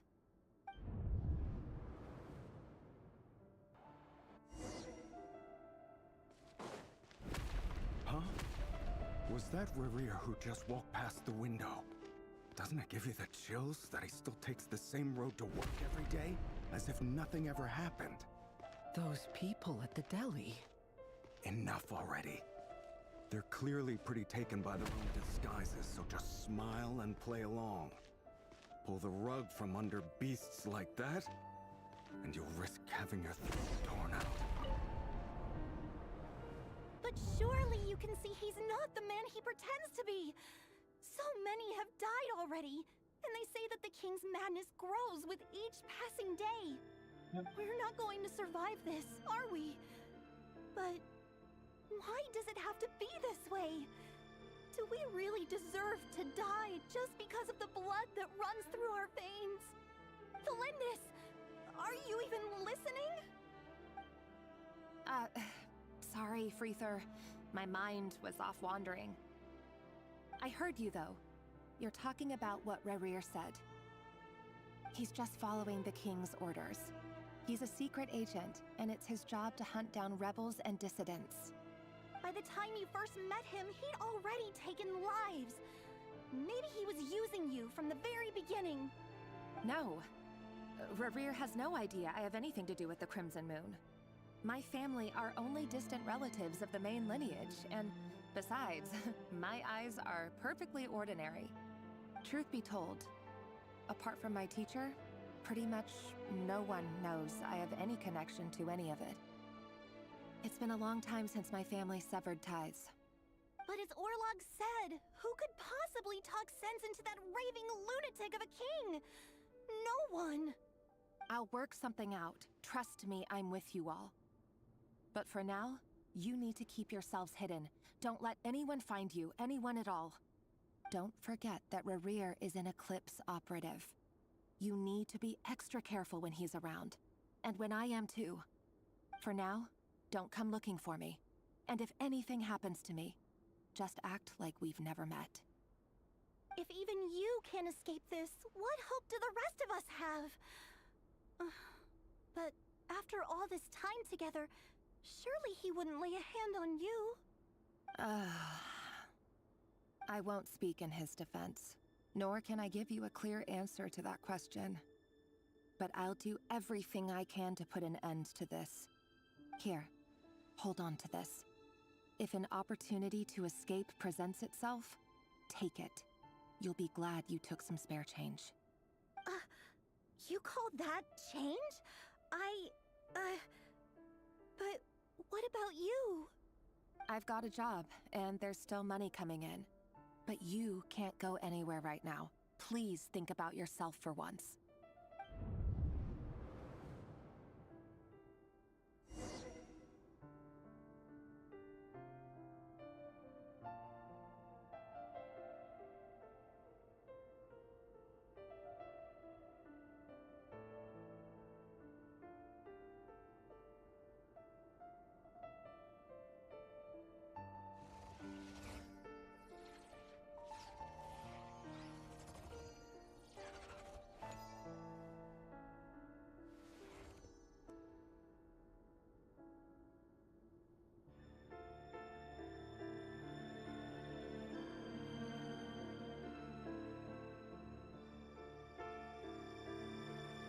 Emotions are like a raging torrent that surges through the mind. More often than not, if you try to hold them back, you'll be swept away by their unstoppable force. And if you try to ignore them entirely, you'll end up tearing yourself to pieces.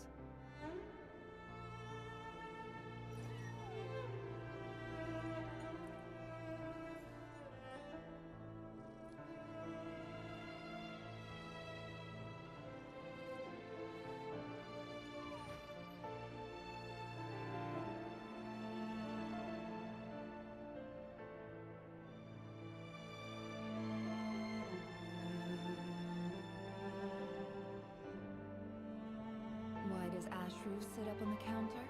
To welcome our clients, of course. A kitty's gotta earn his kibble somehow.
Don't trust your eyes uncritically. People only see what they want to, so don't be your own fool.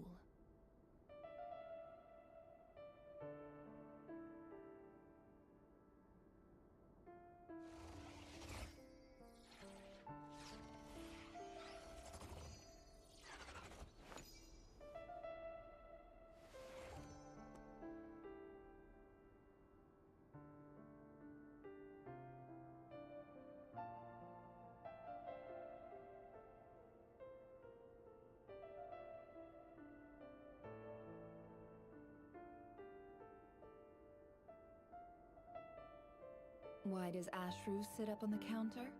To welcome our clients, of course. A kitty's gotta earn his kibble somehow.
Don't trust your eyes uncritically. People only see what they want to, so don't be your own fool.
Emotions are like a raging torrent that surges through the mind.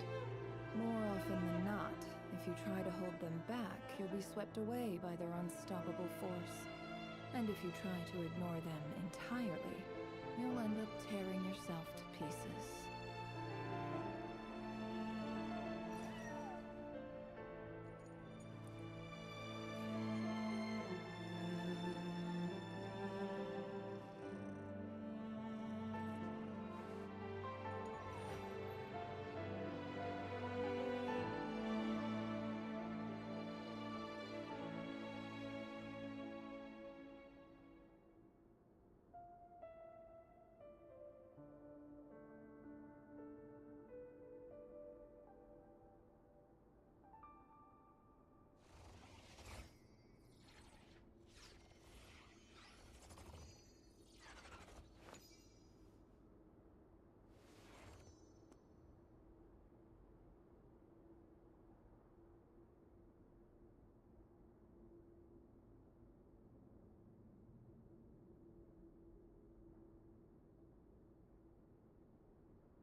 Don't trust your eyes uncritically. People only see what they want to, so don't be your own fool.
Why does Ashru sit up on the counter? To welcome our clients, of course. A kitty's gotta earn his kibble somehow.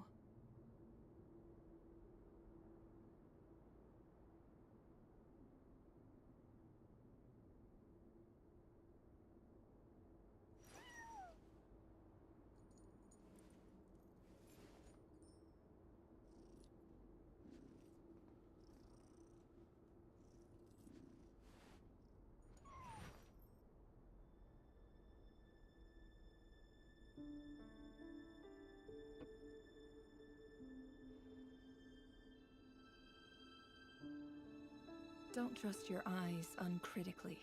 People only see what they want to, so don't be your own fool.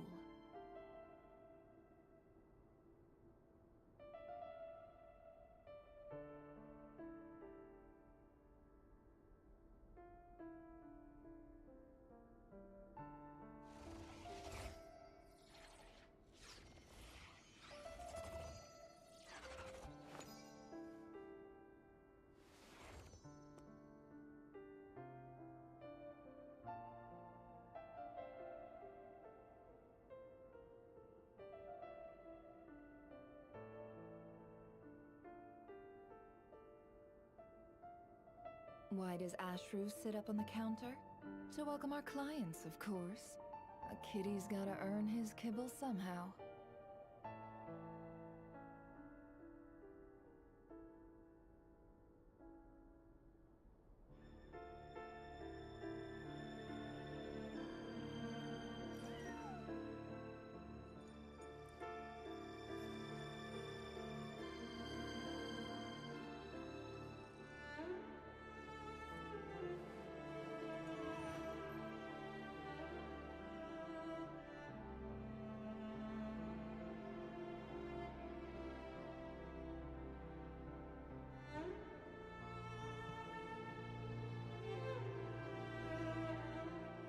Emotions are like a raging torrent that surges through the mind.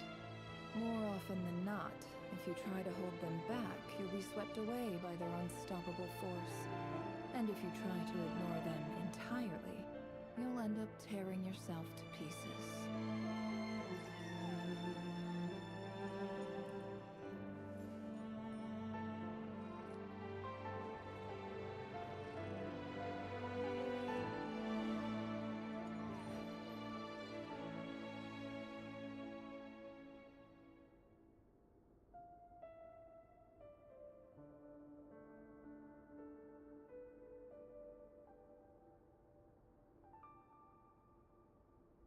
Don't trust your eyes uncritically. People only see what they want to, so don't be your own fool.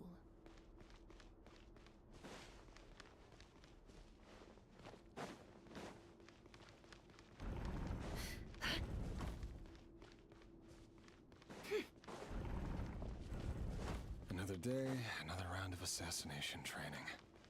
Training ground is just beyond this hidden passageway. When you kill a person, doesn't it bother you when you end up covered in their blood? Why would it? We're all just walking. Make sure you have a firm grip on the handle, and choose your angle well. Keep your movements light and brisk. And the prey won't sense a thing. I'll bet no one's ever tried to qualify that in your hands. I work clean. No traces.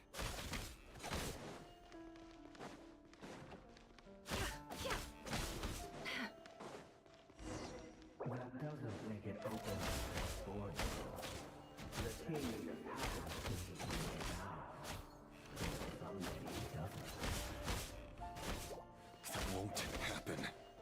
You changed ever since you fell under the spell of that power. In the beginning, he only had you take out a handful of things. But now, The ones I've dealt with have always been guilty.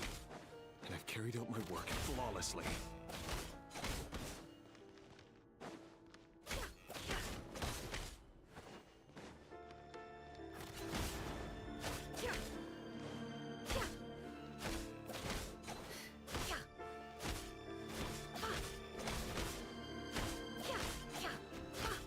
It all adds up. you know why Olympus was such a poison person. Was it because he didn't trust you? Or something else? Enough!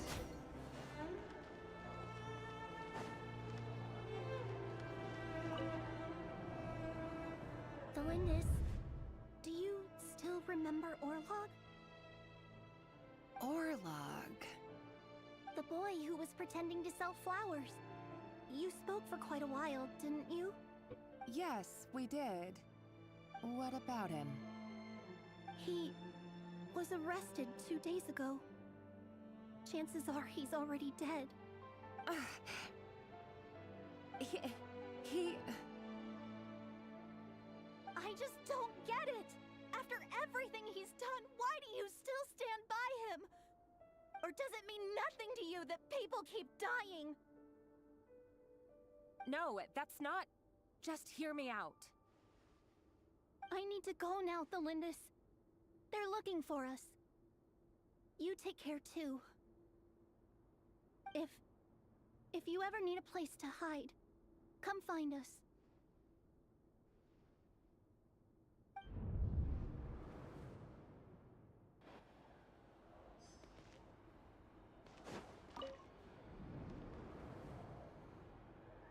Author Delindus. Over the course of this week, the research object was subjected to interference for a total of 47 hours for experimental purposes. The results are as follows. All subjects of observation that were sent inside have now... The situation within is proving more problematic than anticipated. No progress whatsoever.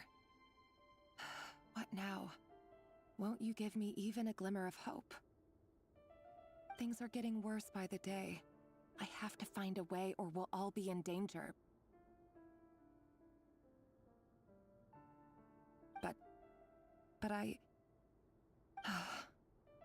If all this research comes to nothing, what then? Sooner or later, it'll be my neck on the line. But could he really bring himself to kill me? No. Surely he wouldn't have the heart.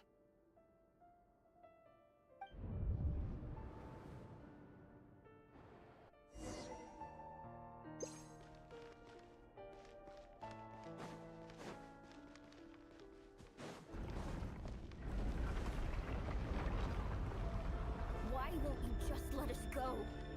We don't even know each other. All we want is to live ordinary, peaceful lives. You want to live?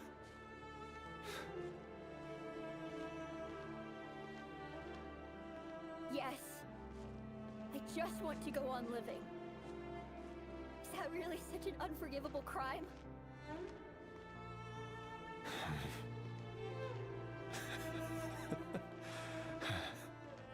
You want to go on living.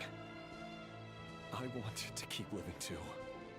To keep living forever. That's why I have no choice but to continue on the path I'm on. If only some savior would suddenly swoop down and change the way the world is. That's not going to happen. Imagine that. If there really were such a person, you and I wouldn't be standing here like this, would we? Today's files are in. No. Time to wade through them, just Dobra, like dobra. usual. No, I don't get tired of it. It's my job. Zobaczyć And not only am białe? I lucky to have it, I'm No good at it idę, too. idę. Ciekawe, na ten tydzień do szkoły. Wait, that's... Thalindis?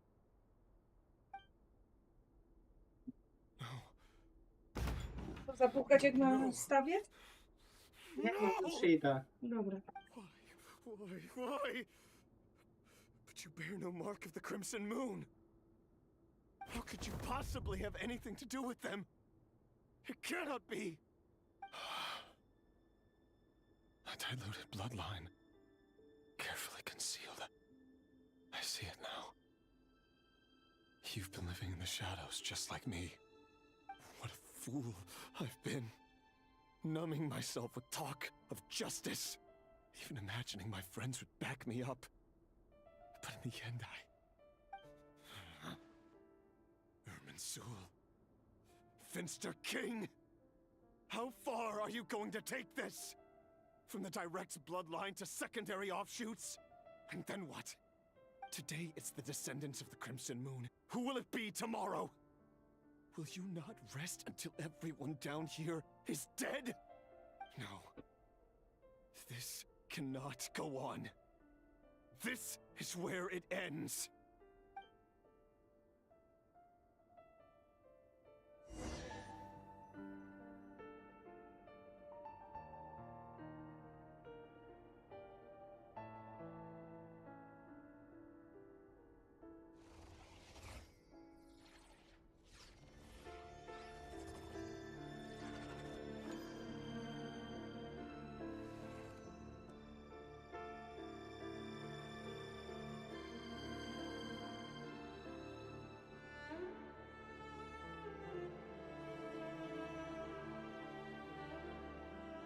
Why does Ashru sit up on the counter?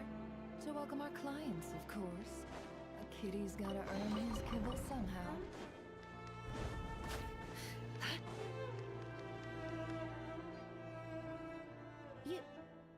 You're really letting me go? I am. As long as you can guarantee that no one will find you. Don't worry, I'll be extra careful. No one will know I was here.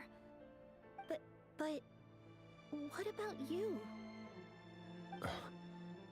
Me? If you let me go, you won't be able to complete your mission, will you? Good point.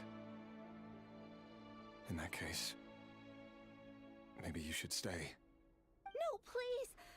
I just want to see the outside world again.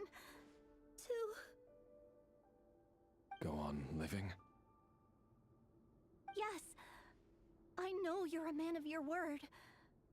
So please, just let me go. If I let you leave, what will become of me? Just kidding. Go, now.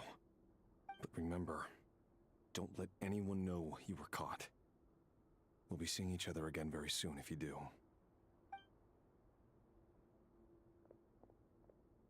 Even shadows in the dark must live by a code. But you can't save everyone. You've been whispering in my ear for days now, Vedifalnir. What are you trying to do? Break me down? I only say this because you long for an answer to your problems. Let her go, Rerir, or you risk losing everything. I will not abandon Thalindis. Then you'll need a little more vigilance and a lot more power. The world is changing, Rerir. Keep your eyes peeled for your moment of opportunity. That voice used to be so unclear. But now I know exactly whose it is. It's Vedifalnir. He won't tell me how to actually resolve any of this, but he keeps trying to manipulate me like a puppet. What's his game here? Tell me then, what will this moment of opportunity look like? And no answer. He's like a ghost. Always disturbing me when I'm on edge, but never answering when I need him most. So, the Eclipse dynasty was purging, well, massacring the descendants of the Crimson Moon. And it seems like it was all connected to the Vinster King's research. The King's obsession with abyssal power left the future of Conria hanging in the balance. No wonder every aspect of Rarir's life was so unstable. And it looks like this Thelindis, Rarir's would-be fiancé, herself belonged to a sub-branch of the Crimson Moon dynasty's descendants. It almost defies belief that a couple like them could hide the truth from each other for so long.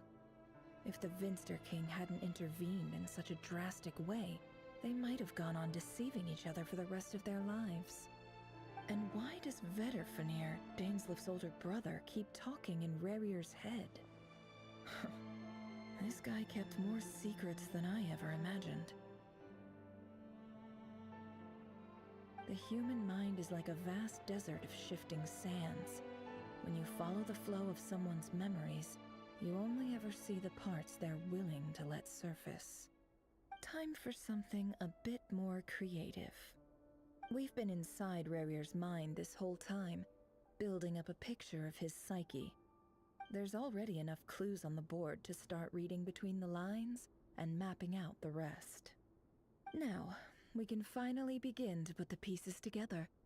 Sure, it'll only be a reconstruction, part simulation, part reasoning, but it's usually pretty accurate. Once we've built up a cognitive profile, we just need to cross-check the logic behind his actions. And then we'll be able to take a sneak peek at whatever it is that Rarir has really been hiding.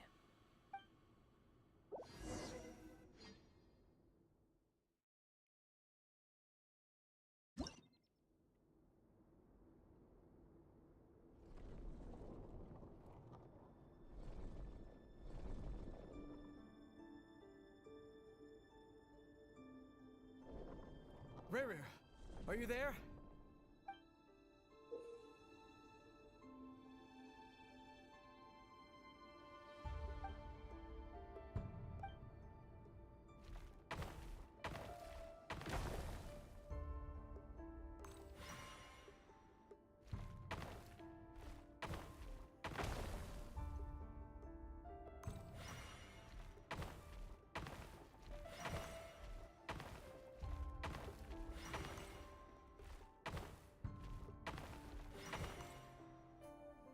Hey, Rarir! Come out, it's urgent! Dane? What's wrong? Quick, come with me. I'll explain everything once we've met up with the others. Okay, I'll come. But the Lindis is still over at the Universitas. I'll need to leave her a note. All right then, but make it quick. I've never seen Dane so worked up before. Whatever this is, it must be big trouble.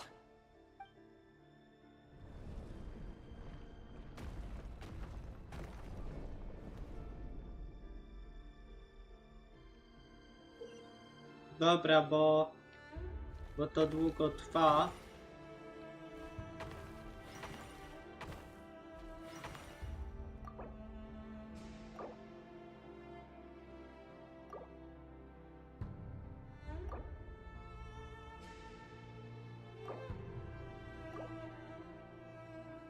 Dobra, zobaczymy, gdzie mnie cofnie i trudno.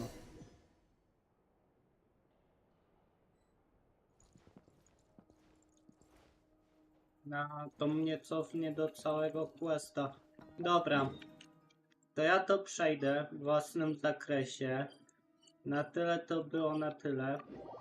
Z tymi pionkami to dojdę w własnym zakresie i jutro zobaczycie od momentu, gdzie jestem przy tych pionkach. Więc to było na tyle. Żegnam się z wami. Z tej strony był Demon Live Demon. Na razie, cześć.